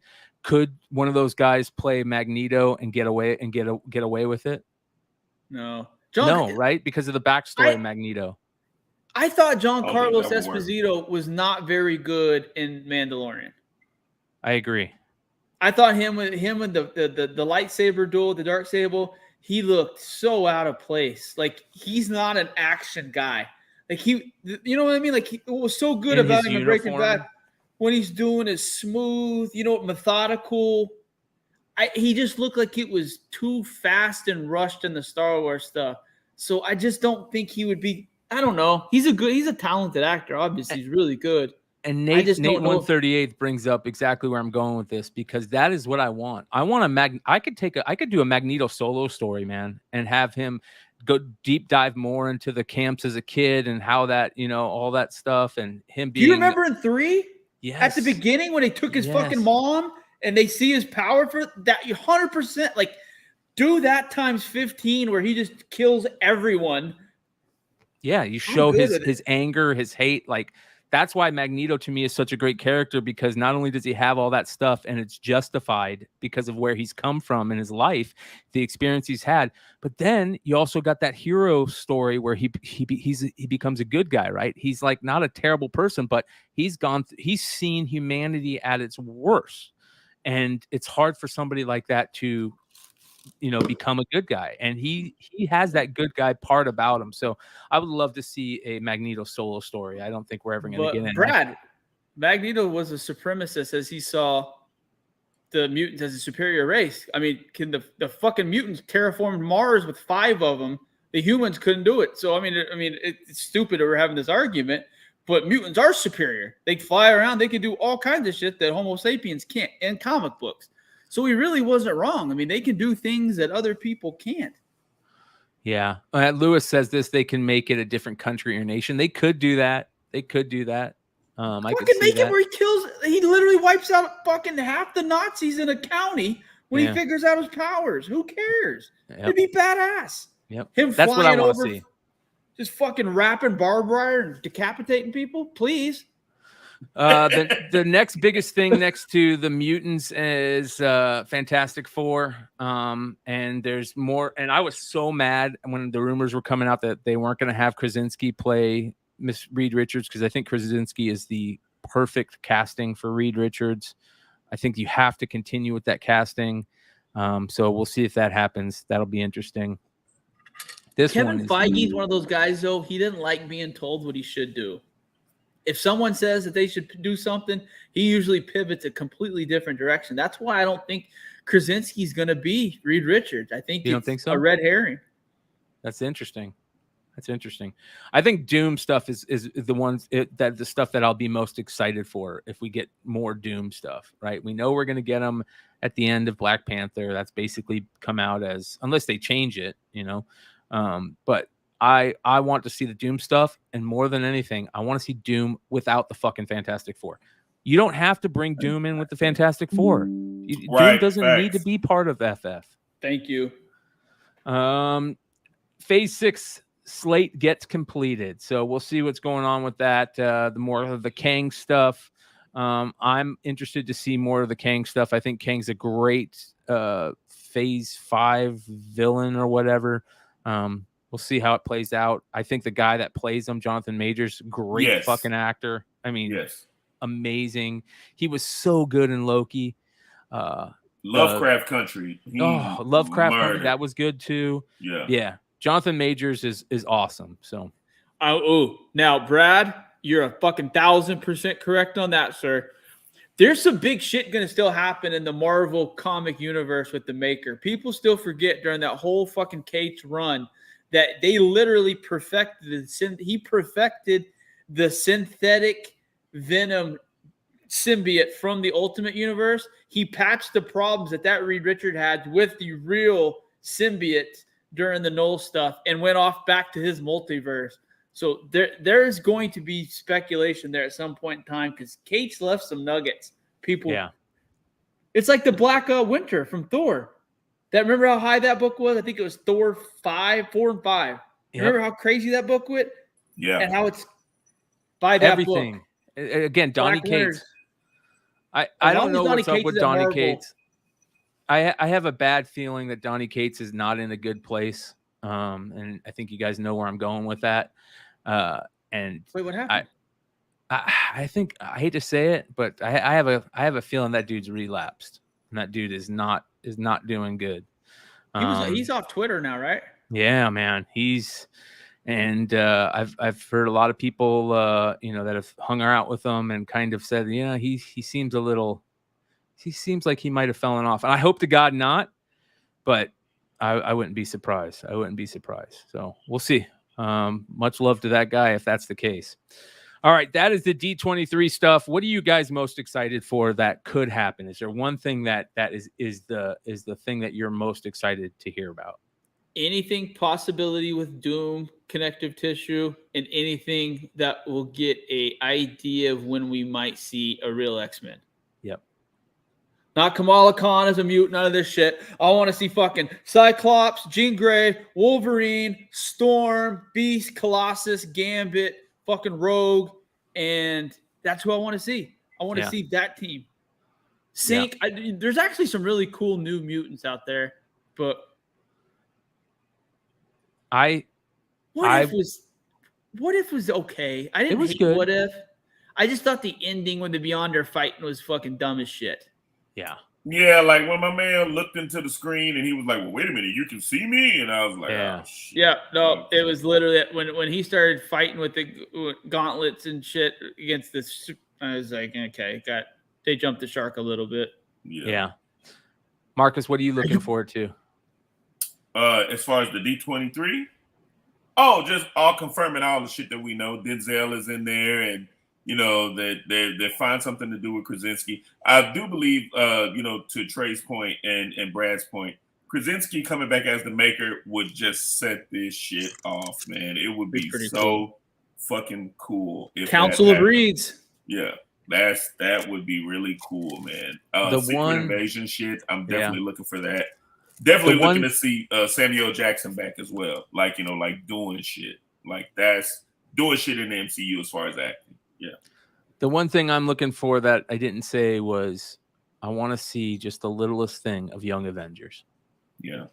Because I feel like that could be the thing that could really thrust them into where we were back in the mid 2000s with Marvel. Mm-hmm. Like that could thrust them into that situation again, and the younger crowd will be into it just as much as we were, and then us as comic collectors. The Young Avengers stuff was really cool. I really love the Young Avengers stuff, and I would love to see where that goes. And it would. Let me piss Trey off right quick before we go forward. I really would like to see Henry Cavill in the MCU. That was where I was going next. That's fine. I want to get back to Miguel. I'm circling, but Miguel H made an interesting point. Like, are they gonna let Logan be the fucking guy who goes into a bar and kills 6 or 7 people, bangs a fucking couple girls? You know what I mean? Does what he does, or are they gonna try to neuter him? And if they do, are they gonna go with Daphne in the X-23? That's an interesting. I would be cool with her as a Young Avenger. I'm good with Laura. I love Laura Kinney, to be honest with you. I think she's a great character. Yeah. But we all know the reason. There's one character that, outside of Spider-Man, the most popular character is Wolverine. Yeah. That's what we want to see. When we talk about the X-Men, we can say what we want to. And that was the only exciting thing about She-Hulk was that little blurb that said giant statue in the ocean. Yeah. And man with claws, knives coming out of his hands fights at bars. A lot of people think that's Dawkins. Nah.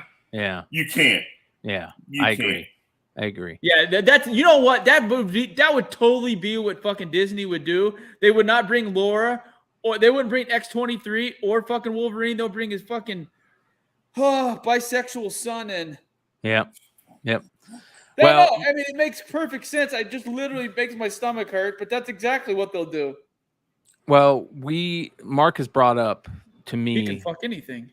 by far the coolest thing that could happen and the shittiest thing that could happen involves Henry Cavill, right? So the shittiest thing that could happen to me is Henry Cavill being named to play Hyperion. That would be the dumbest shit that could ever happen. Why do we want the same guy that played Superman to come over to the MCU to play a cheap Superman knockoff? Shitty Superman. Yes. There's a reason there hasn't been any Superman development at Warner Brothers in 4 years. You know, these people, they're like, oh, Henry Cavill Superman, he's going to show up at fucking San Diego Comic-Con. No one gives a fuck about Henry Cavill. Literally, Warner's has two characters that are based. I mean, Momoa's Aquaman and Gadot is Wonder Woman. Those are the only two characters that people consider established. Everything else, Cavill, he was horrible. The mustache shit from Justice League, it was that was bad. cheesy to me. But I'll be honest, I disagree. I think Cavill was the best Superman. Hey, I think that they wrote him wrong, but I think him as Superman, Bryan, was the best. Bryan, get off, log off. If you mean to tell me that Cavill is better than Christopher Reeve, fucking A every day. I'm not a Christopher Reeve fan. Christopher Reeve was a pussy to me. Get your ass off of this live. That dude fell off a horse. Now. He did. But Christopher Reeve is my Superman, and I'm sticking to it. He's the guy that I remember. Only man I know that can have a curl. Only man I know that can have a curl in the middle of his head, wear some glasses, and ain't nobody know who his ass was. It's just they've tried everything with Superman. He's a boring character. We talked about it. It's like the Fantastic Four. They're corny. They were cool in the 60s and 70s when shit was corny. Superman was cool in the 60s and 70s and the 80s when shit was corny, when a dude in red and blue spandex is flying around. You know what I mean? It wasn't red and blue spandex. It was blue spandex with red drawers, red underwear. Yeah. He had on underwear. Carry on. I think that it would break comics if they announced him as Sentry. Sentry lost a lot of lust after King in the Black when Noel literally ripped him apart in the first 4 pages. After he did that to Carnage and a couple other people. Yeah. And you remember Sentry did that to Ares back in the day. Was it Ares that he ripped in half? It was Ares. He did it to Carnage and Ultimate Carnage. Yeah. It was so stupid. That was like his thing. Yeah, what are they thinking? Like, well, he rips people in half. Let's rip him in half. That's so dumb. So anyways, Captain Britain. Captain Britain is one of my favorite characters. I've always loved the design on Captain Britain. I love the character. I love the Excalibur sword stuff. And I thought it was always cool, the fact that how hard it is to find those early Captain Britain appearances from those UK books. I think Henry Cavill is shoo-in for Brian Braddock, Captain Britain. I don't know why they just don't hurry up and announce that would be the easiest thing to do, and in my opinion, my favorite thing that could come out of D23. Yeah, don't even live with that. Captain the problem with Captain Britain has been that way for a long time. What is Captain Britain? He's a mutant. Brian Braddock is a ultra dimension manipulator mutant. So they're not going to, I don't think so. They could, but they're not going to introduce him as the first mutant. They're going to have to let the mutants go along for a long time.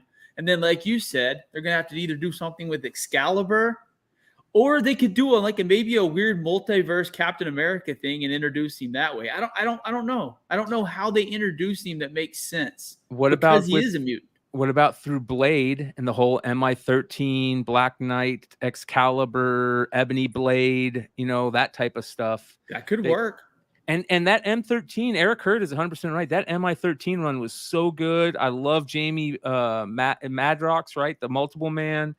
I think that they could put those characters together in a way that people would really love it, kind of like do like the Kingsman type thing, but with MI13 in the Marvel's universe. That would be perfect. One other thing I want to bring up too about the Doom and the Reed Richards thing is people, they have to be close to the same age. Yes. They were all in college at that time. So if you have like a 65-year-old Giancarlo, you're going to have the same as Reed Richards, or the story in the canon is going to be all fucked up. Could Denzel be Reed Richards?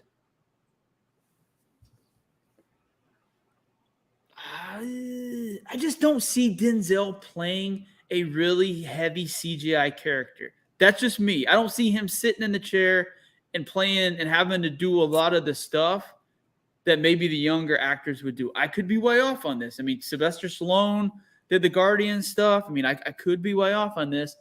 I just see him playing something maybe not as fast. Is that the right adjective? Yeah. He's 67 years old. He's 67 years old. He's Hey man, old. stop putting on my man. Stop putting on my man age. He's 67, but he ain't taking no Viagra. He ain't on no gas station dick pill. That man is up here. He is going in the MCU. He whatever the same shit that Trey is taking with that Comanche blood. When he say his dick still flinging, Denzel is out here taking care of business at his age. Y'all stop talking about Denzel, man. Denzel is gonna be a great Professor X. I would. That's the one that fits. Professor X. Oh, it would just be so great. But I feel like that we think it's great. I think that, the family think it's great. But I think that if they announce a black Professor X, it will be a nuclear meltdown in the comic book industry. I just really feel we should probably discuss that because of the Lord of the Rings stuff that's gone on this weekend. Like, it's weird as a white guy because everything's slanted towards us, honestly. I don't give a fuck anything about the Lord of the Rings characters. I could care less what color they are, what the hobbits are. They're fictional characters. Right. It's weird. Like, I see Professor X as an old British white guy in my head? Yes. Now, if that were to change, would it be a bad thing? No, not at all. It's just, it's weird.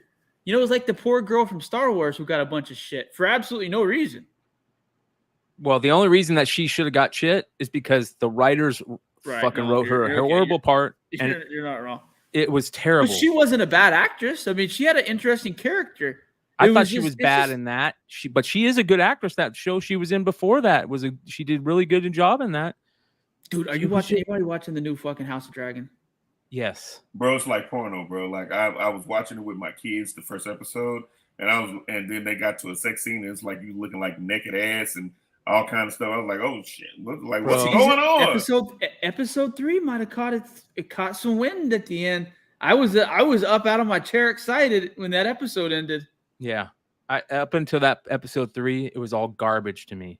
That first episode was so hard to watch with that pregnancy scene that it made me totally just wife, I had to. And then the second episode when they have him, getting like wanting to marry that little girl, and everybody's like, "That's how it used to be back then." This is fictional fantasy. I don't want to see how it used to be back then. I don't want to see. I had issues with that. Yeah. That was rough. Episode 2, talk about banging 12 and 14-year-olds and making babies with them. I had issues with that. Yeah, we don't need to see that right now. Like, if it happened in real life, then maybe we need to say, then that shit shouldn't happen. Let's change it. We don't need to see it in our fictional fantasy TV shows that we watch to get away from the bullshit. You know what I mean? I disagree, buddy.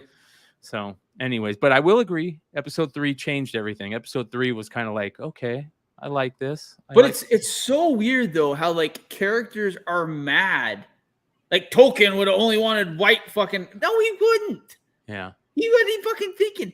It's Marcus. Like, what do you, as a black man, when you see fucking people complaining about stupid shit like this, like, what do you honestly feel? Like, if you see someone complain about, I don't know if you even watch The Lord of the Rings or not. The new one or not. Go ahead, but you, I'll walk with you. Go ahead. Like, what? Is it water off a duck's back? Do you give a shit or do you not give a shit when you hear about stupid stuff like that? And I'm not stupid as in the subject matter, but as in people being stupid. So, I think it's all relative to what is happening and what we've been talking about. Even if, to Brad's point, we were talking about, with Prey, Prey was factually inaccurate. That had nothing to do with race, but. But here's my point. True to your point. But what I'm saying is that when I see stuff like like what you're talking about, it it does bother me, but we've seen it so much as a race that we become not necessarily desensitized to it, but I'm gonna say desensitized for sake of argument.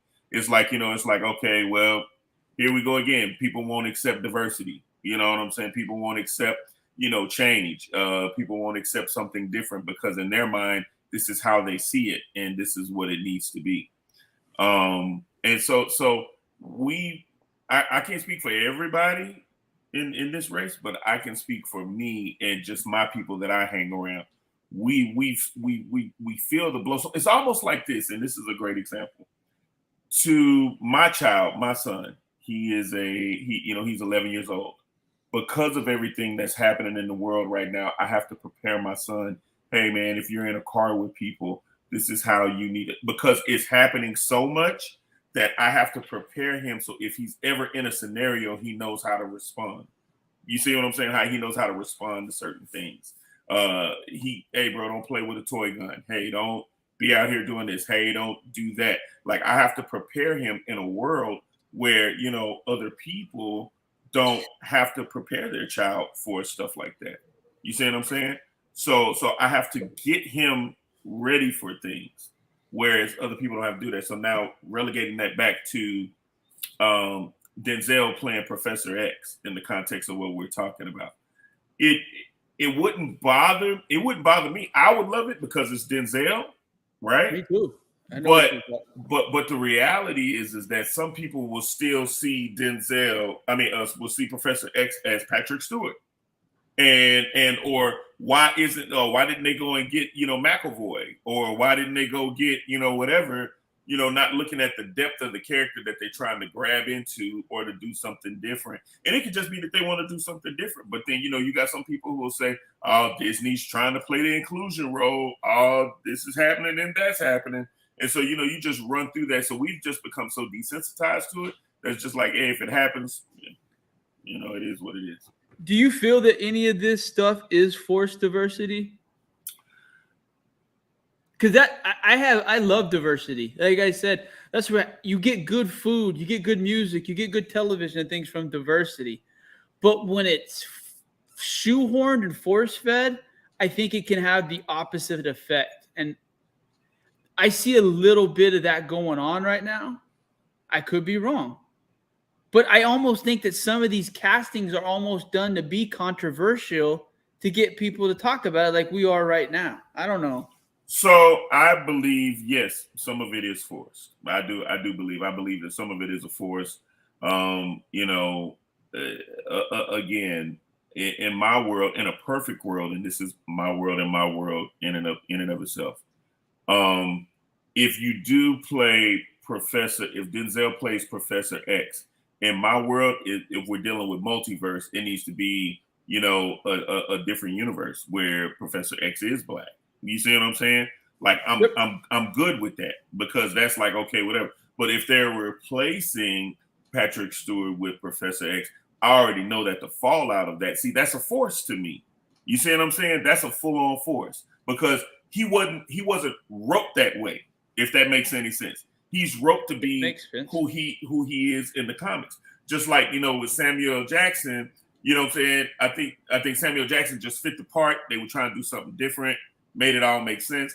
But even if you really want to call it that, and I hate to say that, but that's kind of a force to, like, they forced Samuel Jackson on y'all as Nick Fury. You know what I'm saying? Or on everybody. But we were good with it because of Samuel Jackson. Like, man, Samuel Jackson is killing when the it game. works. It works. But we also got to remember, though, that Nick Fury in Battle Scars 2, there was a version that he was an African American. His son was black, I believe, in that comic book too. Yep. So there were actual comic books where that made sense. Now, I don't think that was forced at all. I know people had issues with it, but I did. If you actually read comics and are fluid with what's going on in comics, absolutely, that made perfect sense. It was cool in my inclusion. And let me say this to your point. Yes, Samuel Jackson is Fury.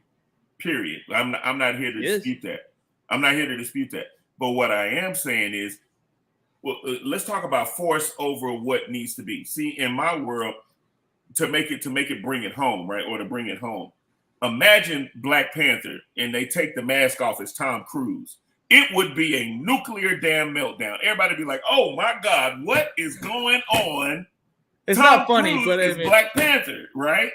It would be a thing. So when I look at the diversity in comics, what I'm saying is that I don't want a Black Professor X. I like it. I like the idea of it as a different universe. Give me more Black characters. Give me more Black superheroes. Give me more Black, give me more areas where there's Black people that are working alongside of these established characters that have been there for such a long time. Like, I love the fact that Jon Stewart is Green Lantern, but the way that they do Green Lantern, the ring is always passed off. The ring is, so it wasn't that they wasn't that he was replacing someone. It was this guy's turn to be Green Lantern. It didn't feel forced. Yeah, it wasn't a force. So he was he's the best Green Lantern too. I mean, yeah. And kids, I hated it. I thought Hal Jordan was a little hokey. Same with Barry Allen. Like, I wasn't a Hal Jordan, Barry Allen fan. That was a little, I mean, it was 20 years before my time. That's why I like Wally. I like Jon Stewart. Like, those are the ones that I grew up on, and they're just not. Just like I always have issues with the Fantastic Four and Superman. It's just like those were cool comics in a time period that we weren't. I mean, we're so far removed from that era where those were what people wanted. And I just think people are also smarter. I think, like, if you go and read those 60s and 70s comics, they were pretty poorly written. I mean, they were basically like kids games. They were 6 to 8 year old reading level. I mean, if you read the comics, it's like Spider-Man jumps on wall and starts climbing. Oh, there's a bad guy. I mean, they were corny as shit. I think the audience has obviously matured a lot. It's not that anymore, but I don't know. Yeah. Well, this is why I love this, you guys. This is why I will always consider the roundtable content to be the best, because you can talk to each other, you can ask questions. Asking Marcus the questions that were just asked is one of the most important things about these roundtable content. And so I didn't mean to put you on a spot like that either, Marcus. Too. No, I don't. But I want to say this though, and I'm glad you asked the question. I'm never on the spot with it. You know what I'm saying? Or feel like I'm on the spot with it, because I feel like it is our responsibility to educate. You know what I'm saying? In any medium, and actually have a person that's unbiased really give a honest opinion about what they think. That's the only way you're going to really get an answer. You can't ask and just, I'm not trying to take this race. You couldn't ask another white person how you feel about, something Black or is it forced? So you got to be able to ask the question to someone that's going to give it to you and not be offended, because you're honestly asking from an honest place. Outside of you know what I'm saying? You're not there's no ill intent. So you just like really want to know. So it's like, so people are too afraid to have these conversations now. You know what I mean? If anybody out there watching right now gets a chance, go check out the No Jumper podcast they just recently did with Destiny. It's fascinating. And there's a moment in there where they talk about and I'm not comparing it exactly to this, but it feels like this same type of feeling where they're talking about defunding the police and this and that, and how most of the people that were screaming for defunding the police weren't even, grew up in predominantly Black neighborhoods, because one of the guys was saying, if you go to predominantly Black neighborhoods, most people, if you bring up defund the police, will be like, fuck you, we want the police here. Like, we need them. Go fuck yourself. We need them. We need them. So we need good police that do things the right way. And that's the thing, the media makes everything like we're so far fucking off. No, I think everybody wants people out there protecting us and making sure that we have, if the shit were to hit the fan, that there's people that we could call, but we want them to be good human beings. Yep. You know what I mean? And here's the thing. And unfortunately, there are times when policemen have to do shitty things, and sometimes it gets caught. It's like the George Floyd thing is one thing, but you know what I mean? When you see somebody, fucking running over grandmas, and then they pull them out of the car and beat the shit out of them. Those are two different things, but the media makes it all out to be one thing. Cops are all bad, this and that. That's it's the same thing with human beings. You put 10 human beings in a room, there's a good chance 4 of them are going to be shitty people. Don't trust the media. That is the lesson. And let me say this: people aren't raised. People don't come into this world with racism or that. It has to be trained. They have to be taught. Where I live right now, I live in a predominantly white area. Not trying to be funny. Live in a predominantly white area. I'm one of only 2 black people that live on my street. My kids play with all the kids that are on the street. My son goes to school. He's probably one of only 3 black people that's in his grade, in his classroom. You know what I'm saying? Like class 3, maybe 3, 4, maybe 5 in his little area, whatever the case may be. But so he knows. So his class, his friends, this is what they know. They know that, oh man, my friends are of all colors. So we don't have that same kind of issue that other people. Now you're gonna run into some people that are bad actors. You're gonna run into some people that are already being trained that way. But it's our job as a race and as a people. Like right now, you look at this, what you're watching right now with us. It's like, bro, we're coming from all different sides of the fence. But one thing that we have together is comics, movies, games, what you need to be collecting, NFTs, all that shit. We have a common thread. And we're actually really cool friends outside of that. Yeah. That's what this shit is all about. Speaking of all that, let's get into the market report for September 7th, 2022. Let's get it. All right, you guys. So starting off, we've got some interesting comic stuff. I think that some of these books that we're going to talk about today are some of the most underrated books out there, including one of these books. But first, I want to say, how crazy is it that I know it's a newsstand, but that first Kamala Khan Captain Marvel 13, a newsstand sold for almost $400 raw. That to me is crazy. I get it's a newsstand. I get how rare those newsstands are, but that's not the book to me. You know what I mean? That is not the book. And for it to sell almost $400, I got 12 of those. I need to pop them up on the bait tonight. Yep. The newsstand things. I was one of the first people to hop on the newsstand UPC train, and it's getting close to jumping the shark. Some of these prices are just stupid. I mean, I saw a BA12 newsstand that couldn't have gotten a 3.5 on a grade go for like $675 a couple of days ago. Wow. And the book was not worth even book wasn't worth $50, and it's just like newsstand, and people are overpaying for newsstands right now. Wow. Warrior now high grade newsstands? Yeah, that's different. That is a different story. Yeah, especially these late Marvel high grade newsstands. All right, Warrior number 1 is one of the most underrated collectibles, not just comics, collectibles. I don't think people know why this book is so important. A lot of people don't even know what it is. Warrior is a magazine comic from the UK. It is a weird size, just like they do everything weird over there size-wise. This one is weird size. It's even different size than 20 AD. It's very interesting. But the important thing is Warrior number 1 has the first appearances of Miracle Man and V for Vendetta in it. And those are game changers in the comics world.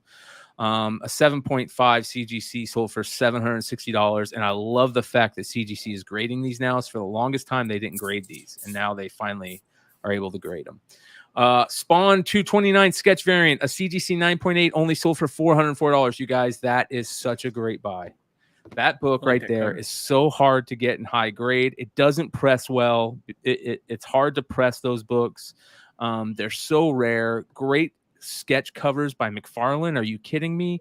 Yeah, they're early homages. I love the early homages. Hate the later ones. This book was a steal. Whoever got it at $404, congrats. Joe just said he's got his ass kicked at the last minute on the bid for that. Joe, I feel bad for you, man. Don't feel bad for Joe. He's on some fucking island right now, drinking a Mai Tai with his fucking shirt with 3 buttons down, half drunk. Don't feel sorry for fucking Joe right now. I don't. Next, we've got the Teenage Mutant Ninja Turtles from Mirage, number 29. Super, super rare book, signed and sketched. It sold for $1,500. Yeah, it's probably a buy it now, but that is a rare, rare book. For those of you guys that don't know, those late 20s Mirage Teenage Mutant Ninja Turtle books you could only get from what's his name's website back in the day. So very, very. Yep. Incredible Hulk 377, a 9.6. That is a high grade for that book. That book is usually destroyed. Super rare third printing. A 9.6 sold for almost $1,000. Oh shit. That's pretty awesome. Pretty awesome. And then, of course, the G.I. Joe 21. Impossible to find any of the printings in high grade. There's a 9.8 CBCS, old school CBCS. Is that an old school CBCS? Yeah, I think so, right? That's one of the older school ones. Yeah. But anyways, those early CBCS I would take over any CGC any day of the week in high grade because they were graded at such a high standard. But that is a crazy book, and 2100 Canadian. That's pretty awesome for that book. All right, Superman number 51.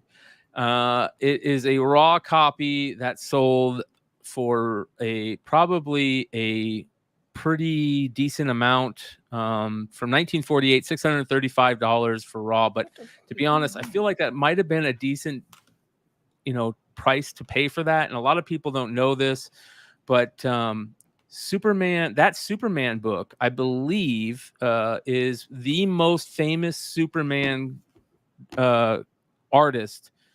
Kurt Swan is probably the most famous Superman artist. He gave Superman the look that we all know and love. And I believe that is the very first time Kurt Swan ever drew Superman. I'm looking at it right now. I'm checking out my first list. It's either the first time he drew him or the first time that it was on a cover. That's the first Kurt Swan cover. So that is the very first time he drew Superman right there. So to get the first time, that is guaranteed. I just looked it up. First time Kurt Swan has drawn Superman right there. Superman number 51. State sale fine. Yeah. Great buy. Here's another one of those books, those firsts, right? DC Spotlight number 1 and a 9.8. DC Spotlight was a freebie book, I believe they gave away back in the day, and it gave all the updates on what was coming out that year. 2 big ones in there. It's the very first time that there's actually 3 big ones in there. The very first time they show Watchmen, the very first time they show The Dark Knight Returns, and I want to say it's also got early Swamp Thing stuff in there too from Alan Moore's run. Super, super underrated book. That 9.8 on that at $419 felt like that's a great buy. Whoever got that. Adam, the Legend of Blue Marvel number 1, a 9.6 sold for $563. Depending on the announcement this week, that could double over the night. You know what I mean? So very, very cool stuff. Let's see here. Trey is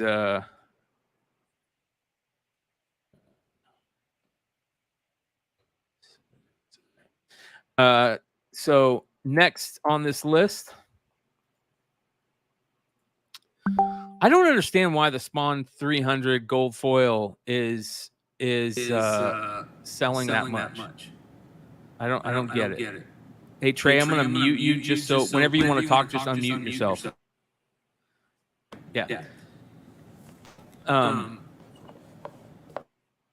Spawn 300. I don't understand the gold foil why it sells for that much. Chat, let us know if there's any reason that sells for much, but I don't get it. $473 for a 9.8. A majority of those are going to come back 9.8s. They were high grade books that went out. Yeah, be on the lookout for those if they sell for that much. Caliber Presents number 1. I can't believe that Caliber Presents sells for as little as it does. First appearance of the Crow, $291 for an 8.5. If that was a Crow number 1, that would be over $1,000 right there. Over $2,000. Yep. Yeah. X-Men number 1, a 3.0 sold for $11,000. Shit. Next, we've got the Spider-Man 2099 Toy Biz variant. Big money. Yep. A 9.2. It's funny how they put CGC 9.8 high grade when it's a 9.2, so they fucked up there. But still, I think that's, like Marcus said, great buy. For $284 for a 9.2, great buy. Tough book to get in high grade. Hands down. I think Trey was talking about this book last week. Was it you, Trey, that was talking about? Yep, Transformers. I have that book. I own that book. That is a tough book to find at all, yet alone in a 9.2. UK book again. That's what I was gonna say. It's that same time period as that Captain Britain you're talking about. That weird shit toilet paper and UK ink. It's oversized too. That book is a magazine style comic. Yeah, tough to find. So whoever got that got himself a nice little find. Ultimate Fallout 4, the 9.6 went for $9,200 on 40 bids.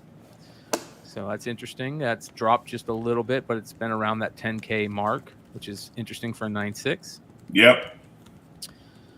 All right. Shout out to Ben Stein, who brought these up on the Almost 10 last week. And I have never seen these. These are interesting. They are employee copies. They only gave these out to employees. They're bound McSpawn editions where they would give you like 10 issues and bind it in different colors. A ton of them sold this week. Issues 37 through 48 sold for $500. Issues 25 through 36 sold for $500. The mini series sold for $600, and then 1 through 12 sold for $600. So a lot of people are starting to know about these, and I think people that work there are realizing these are worth a lot and starting to sell them right now. So be on the lookout. There'll be more available.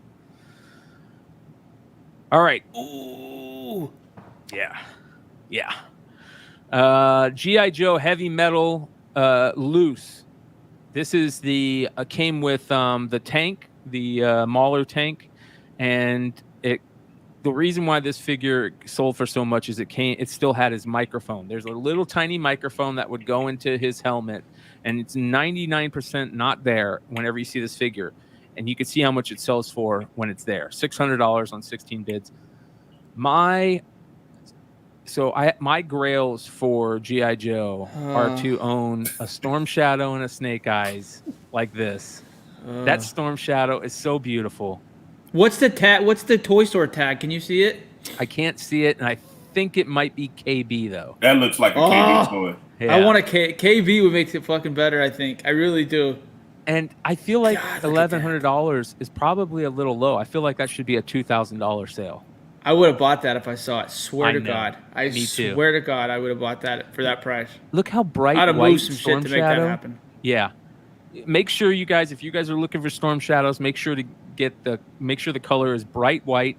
Make sure that all the body parts match the color. A lot of the different body parts will fade at different times. Super, super tough figure to get in high grade. But man, that is a grail for a lot of us, that Storm Shadow seal. Absolutely. And I really like the Japanese Takara version of the Cobra Commander because the color on the backing card really does well for that figure. I like the Takara versions of the carded figures because the backing card's like a different color. I really like it. Sold for $300 sealed. I feel like that was a great buy, whoever got that. Did you see that deal last week on the Babylon Bee where they said that the Biden administration just sold oil to Cobra? Not yes, to worry. dude. I was crying. I fucking haven't laughed that hard in a long time. So good. Hasbro, the G.I. Joe Outback Night Force figure, super, super rare, 230 with all the accessories. This is crazy to me, you guys. These next two are just the boxes. No figures, nothing else but the boxes, flattened out. You've got the Rattler, which to me is one of my all-time greatest G.I. Joe toys. The Rattler was such a cool toy. A10 Warthog look-alike. The first vehicle I ever got, and the way my parents gave it to me was so cool when I was a kid. When you walked into our house, there was 2 coat closets on the side there, right next to each other. And then, so for my birthday that year, when I woke up, they said you can pick. We put a present in each closet, and you can pick one. You only get to choose one, so choose wisely. And when I opened up the closet that I chose, the Rattler was in there. It was just one of the very, very cool moment for me as a kid. I remember that like it was yesterday. Again, nostalgia just really pushes these old school things. And then the Attack Glider, super, super rare, but these are just the boxes. Dude, shout out to my friend Dorian Sanders, who was the only kid on the playground that had the glider, and that son bitch didn't last 8 minutes on the playground, and that was tore the fuck up and broke.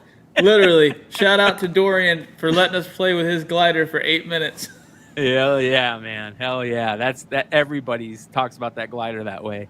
That's a great story. God, man. it's so fucking cool though. I love, like, it's so weird. Like, these boxes and things like that are even exciting to me because it's like you said, like when you open your Christmas present and you saw that fucking blue wing and the everything else. I mean, it's nostalgia, you don't get that man. anymore. There's something about these toys and these things when we see as a kid. It's almost like the same when like certain smells can take you back to a time period in your life. When you hear a certain song, it can instantly take you back. Yeah. Yeah, songs do it to me all the time. That nostalgia drug, man. Like it'll instantly take you back to your room in your first house, and it's very interesting. All right, here's some more.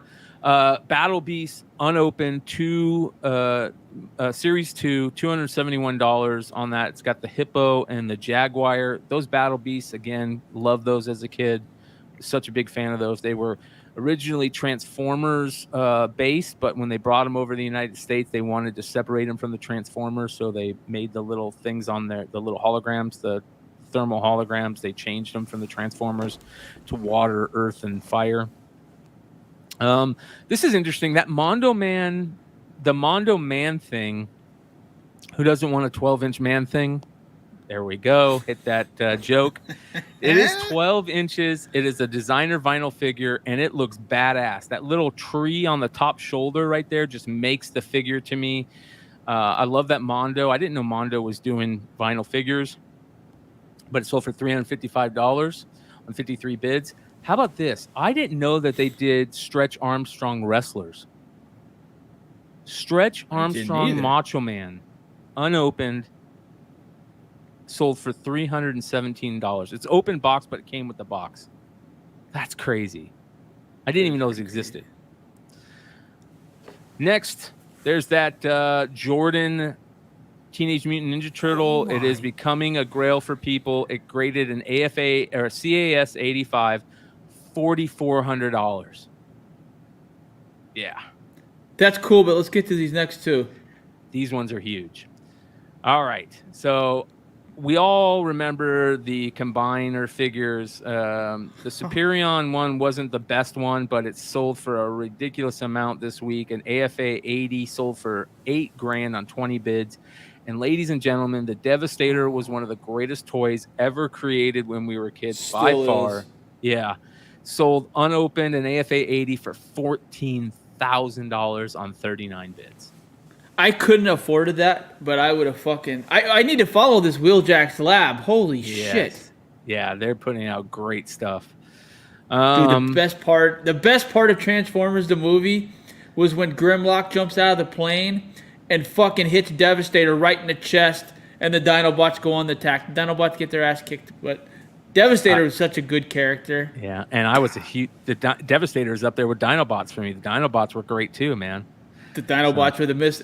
Literally, that's why I'm so excited that Bay's off this Transformer shit, and we might actually get real good Dinobots. Amen. Amen. All right, Silverhawks. I can't believe that 3 loose Silverhawk figures in not great condition sold for $217 on 51 bids. That's crazy to me. So be on the lookout for loose Silverhawk figures.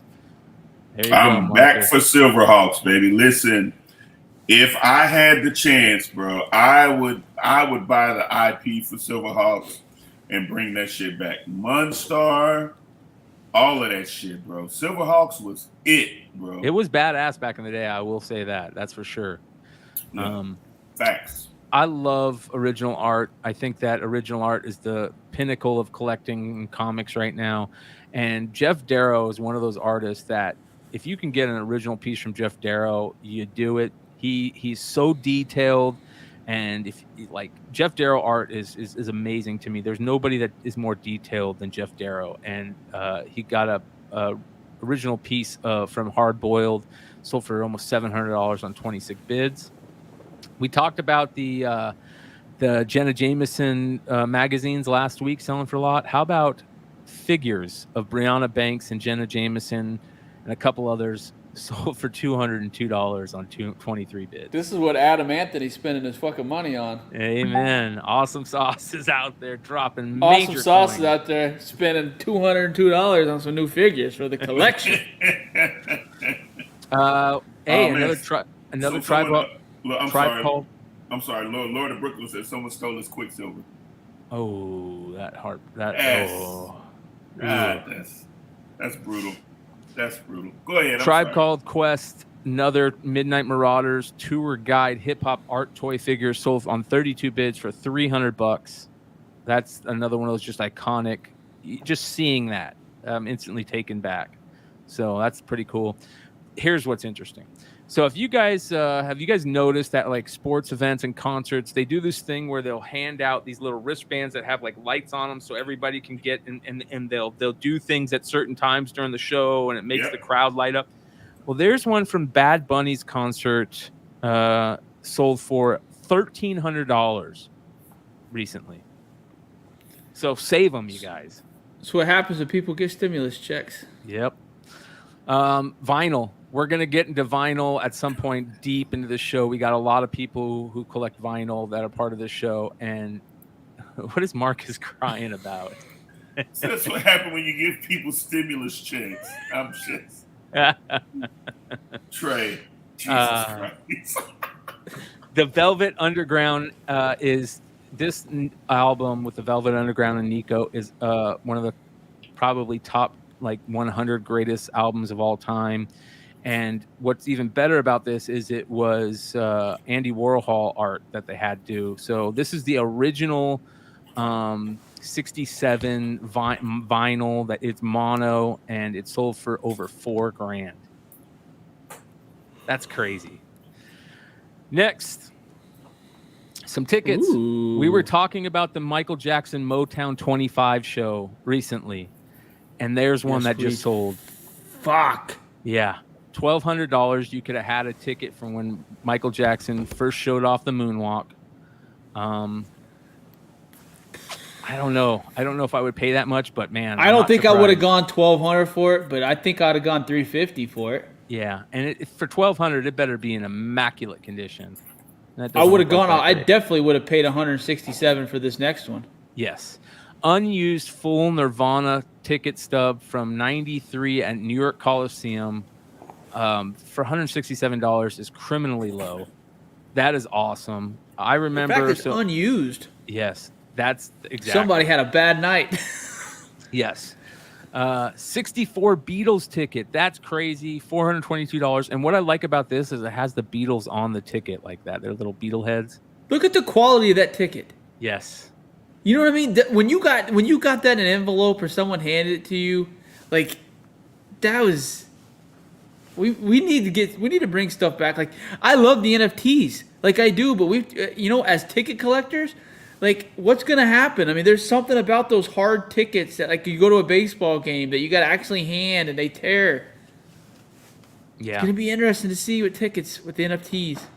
Yeah, there he is. Oh, Awesome Sauce. We saw what you've been spending your money on. Bryan showed everybody. There we go, Adam. You didn't get to see it yet. Let me see here. Yeah, you gotta show it. There it is. Plastic Fantasies, adult superstars figures, lot of 5, including Brianna Banks and Jenna Jameson. Adam sold for $202 on 23 bids. So we caught you. He's spending his money on toys, Mom and Dad. All right.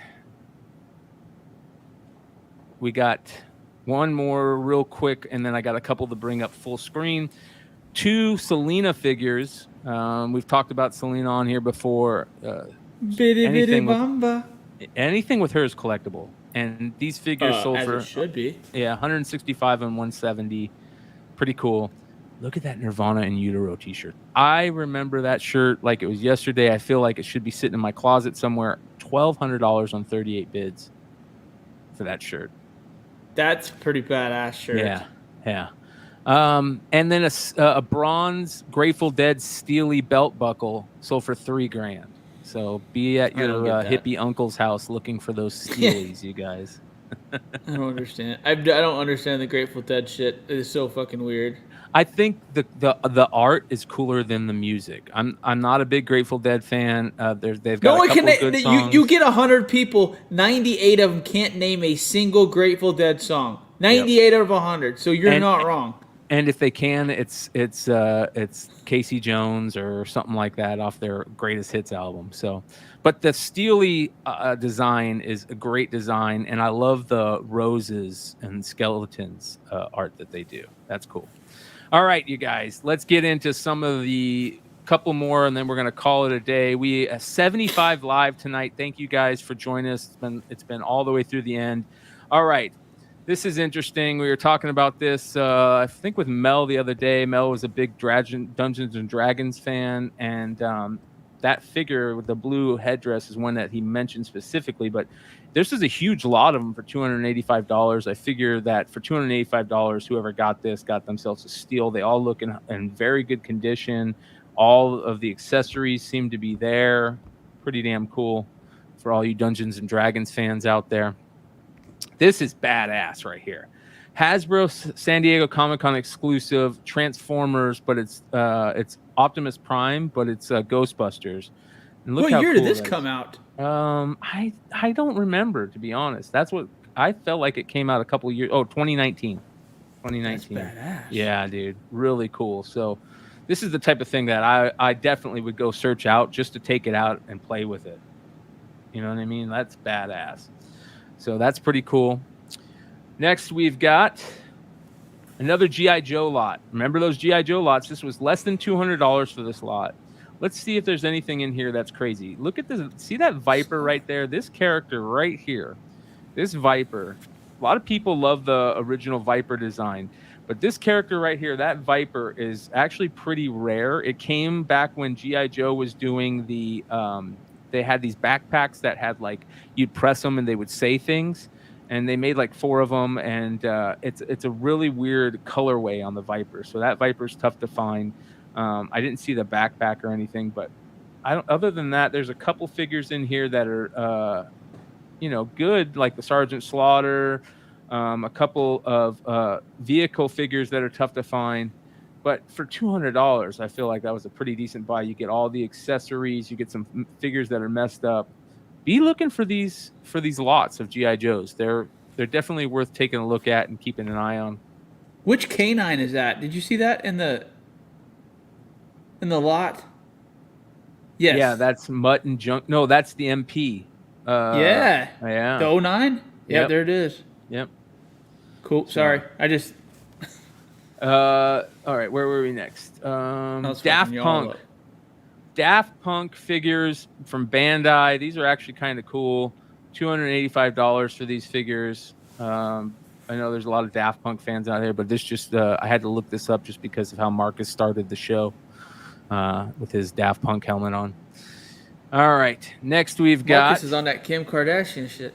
Absolutely. Have you guys ever seen these? I've never seen these. They were called Bronze Bombers action figures, and I wonder why they call them Bronze Bombers. Is this some racist shit? I feel like this might be some racist shit. Like, what the fuck? These are G.I. Joes right here, but they're G.I. Joes they're bootlegs. What the fuck? Where did these Wait, is that come from? Arsenio Hall? In the red? In the top? I've You can't- never I've That's never seen Arsenio this. Hall! And these are G.I. Joe figures. This is the Strata Viper from Those aren't good. No. You What see the how fuck I is going left? on? You see how I left the chat? I left the chat with the bootleg G.I. Joes. I'm done. It's sold for Y'all have a great $1,400 night. Australian. Y'all have a great night. I'm done. I mean, it's like, come on, bro. I'm done. Y'all have a great night. Enjoy the evening. God bless you guys. Later, brother. All right, let's go to some cool G.I. Joe shit, because this is probably one of the coolest G.I. Joe convention pieces that they ever put out. So G.I. Joe would do conventions, G.I. Joe conventions every year, and they would put together a special group of figures that they would sell in these badass boxes and displays. And in 2009, they put out the Crimson Strike team, and it was all Vipers and in red, and then Baroness and the Crimson Twins in red. And Is that Tomas and Zaymot? Yes, bro. Look how in badass. red? Yes, dude. Look at this. What the fuck? How do I not know about this shit? Oh, bro. And these things sell for a grip. Here's all the weapons. They got all the file cards. Look at those figures. Oh, my God, dude. Those Vipers are so badass. And there's Tomax and Zaymot in red, the Baroness in red. Dude, my eight parents Vipers. would never get me to fucking twins. I know, man. I love the twins because they came with that zip line. Remember the zip line? But yeah, here we go. Be on the lookout for these ones. They come in a fuchsia design also that I've seen that are airs, where they're like pinkish, and they call them fuchsia, but they're airs. So be on the lookout. You can buy these single piece also. You can find. I might have to have that Tomas and Zaymot. Dude, that to me is badass. That's really cool. Superpowers. You guys know I always talk about one single figure in Superpowers because I remember the day that my uncle, when I first moved to Phoenix, I was like 5 years old. And my uncle came and picked me up. We got on the Greyhound bus, went up to Metro Center Mall. He took me to KB Toys and bought me this figure right here, this badass cyborg figure. He bought me that and the Power of the Force Han Solo Carbonite figure.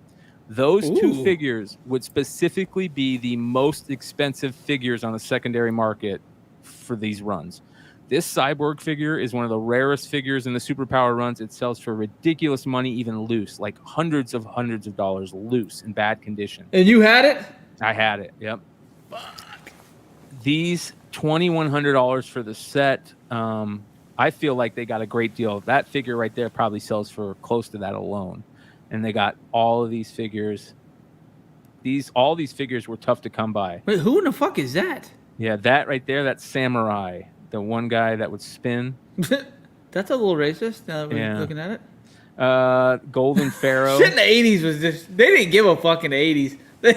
Mr. Freeze. No, they didn't. They didn't care. It was a different time period. Orion, Cyclotron, and Cyborg. I don't blame you getting Cyborg. None of the other five no one ever fucking heard of before. No. This is really You would show up with a Cyclonus at your fucking friend's house, they'd beat the shit out of you. I've never heard of this. Green Lantern Silver Age Comics Serial Cell. Series Cell. I've never seen this. It says late in 99, Universal Studio Florida began to wind down a 5-year investment of transforming Orlando into one of the country's leading centers for television and film production. Though in previous years, production groups regularly processed material in town to avoid the high union wages of the West Coast, both at Universal and MGM Studios, high players like Viacom pulled out, taking with them the syndicated likes of Sequest, Superforce, Swamp Thing, Superboy, assorted wrestling and roller derby programs, Tarzan. To this day, investors and producers remain in court trying to sort out the mess. This Serious Cell and others like it are prototypes for a product intended to be sold in a number of galleries and shops. No contracts were finalized. And this was the Silver Age Green Lantern Begins. This Serious Cell is based on the cover of Showcase 22 by Gil Kane. And look how much it sold for. Almost $300 on 16 bids. So... Hey, AOA found something interesting about the bronze. Bryan, can you put AOA's comment up if you can? Yes, 1 second here. AOA, there we go. About the bronze bombers?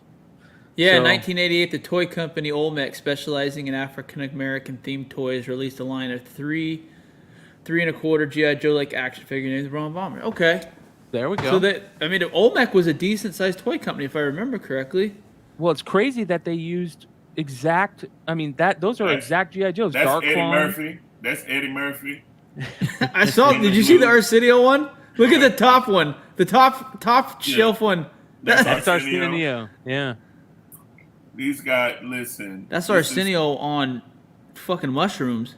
So well, never mind. I'm not gonna get on myself. But this is a thing. Okay, cool. Bronze bombers. That's amazing. All right, next on the list. A Wolverine. Speaking of, listen, everybody, if you haven't seen last week's episode where Marcus just put us all in like a state of amazement with his art pieces by Jim Lee. Here's a Wolverine CGC 9.8, Wolverine #1 with a sketch of Logan by Jim Lee on it. You can see it right there. Sold for $836. Now, I feel like that might be a pretty decent buy. You get a Jim Lee sketch, auto. It's a cool Wolverine. I don't like the trade dress on the Wolverine, but you got the sketch there for less than $1,000. What do you think, Marcus? Marcus is flexing about 10 grand right there. Mm-hmm. Jesus, Yeah. that is such an incredible. Look at the detail on the eyes, his nose. And one of these days, There's a reason. One of these days when we get Jim Lee on here for him and Marcus to talk about the story and how this happened, everybody out there watching this right now is going to be blown away. This is a real story. It's crazy how that story happened. Yep. It's crazy. Did you show him the mile? Have you showed him the? Okay, yeah. What'd you That's say? the one. That's the one that's. Yeah. Beyond amazing, man. That's a Beyond house amazing. on a piece of paper. That's freaking amazing, dude. Yeah. Amazing. All right. Next, we're almost done, you guys. Skybound. How about this? These books have, I mean, I don't know what to think about whatnot and all that stuff. I'm not talking about that. What I am talking about is when the first Invincible books came out, these books were selling, those variants were selling for $1,000 a piece at some point. Now you can get all of them for $305. Whoever got this got a great deal. They could probably split this and sell them each for, triple their money. But it blows me away that these dropped in price for as What's much the as they have. significance of that? I've never I see everyone putting these books in like, oh, we're having a big sale of this. What's the significance of this book? So here's what I'll say about this book that I know, because I was lucky enough to have Big Clutch, who's the VP of Skybound and who's been running this stuff, be a friend and reach out to me. But basically what happened is when Whatnot first started, Clutch and Skybound gifted Whatnot basically their moneymaker, in my opinion, and it's that Tyler Kirkham variant, right? The original Invincible #1 reprint with the Tyler Kirk with the mark in this pose, and it just blew up. It helped carry Whatnot Comics off the ground, and so they said, hey, let's do it again, and they kept doing it and doing it and doing it. Now they're doing it for their 4th time, and to me, this is the coolest one of them all, and it's only for one reason. It's because what's in the guts of this book. The other ones were all reprints of Invincible #1. This one is not. This one is Skybound X #25, and it has, in this issue, the Skybound X is basically an anthology series that they put out where it's multiple stories from different types of genres. Well, in this issue, it's the first time Kirkman and Ryan Ottley have gotten back together and written and created a new Invincible story since the series ended. And it's based on Battle Beast, which is a much beloved character in the Invincible run. Great character. So they decided to do a Battle Beast variant of it. And it's a gorgeous cover. And like I said, it's not a reprint. These are square bound books, so they'll be in higher grade. But that's basically the story behind all those Whatnot variants. All right. Bone. How about a #1 for $435? Wow. First print? It doesn't say second. Yeah, print. no, that's a holy. That is shit. criminally low. Someone stole that. Yes, big time. You need to look and see what the seller's other items are real quick, Brian. Let's take a look. 'Cause if he's got shit that cheap. Let's go with ending soonest. He's got an Ultimate Spider-Man 104, 1/100 at $245. He's got some cards. There we go. Star Wars Black Series Captain Phasma. He's got. But you're right. He really fucked himself by putting that book up. The fact they only had one bid is what's That's a great fucking book off. right there. Yeah, so there we go. I mean, Bone for 9.8 number one for $435 is ridiculous. All right, Conan. This book is beautiful, and a raw copy went for $750, but not just any raw copy. It is signed on the interior front page. Wow. Yep. Wow. Roy Thomas. The best place to sign a book. 100%. This is where it should be, you guys. Roy Thomas, Barry Windsor Smith. It's just missing Stan Lee, and have all three of them. That right there, you guys, is beautiful. And these early Conan books are short printed. I think from like 3 to 6, they were short printed. So number 3 is tough to find. So that's pretty cool to get that and signed. George Perez, this is a sketch cover that he did on the front and back, which is kind of cool. Sold for $308. And then how about this, you guys? You want to see something crazy? Elvis Presley's reading glasses. That's sold for $3,000. Would you buy Elvis Presley's reading glasses for $3,000? I would if I had $3,000 sitting around. I ain't gonna They're lie to you. Ray-Bans, though. At least They are Ray-Bans. Yeah, old school Ray-Bans. These glasses were stored in Elvis's desk in the office of his Palm Springs home on Chino Canyon Road. The only reason why I buy them is because they're vintage Ray-Bans. They ain't about Elvis. I love Elvis. It ain't even about Elvis. Just look at those. They're beautiful, That's crazy. man. Old school. Coke bottles. I feel like that you could flip that for $10,000 easy. All right, we've got one more thing before my favorite thing of the night. This one right here is super cool. Transformers G1 Chronoform High Band Blaster. Now, this was a watch, but it was a boom box. Look at how cool this is. It's complete. Here's the back. You can do everything. You could do stuff on it. There it is right there. It comes with a battery. It's got headphones. That's pretty cool. And it's a Transformer boombox. It's got everything with it. That to me is super cool. I've never seen this ever. And it sold for $222.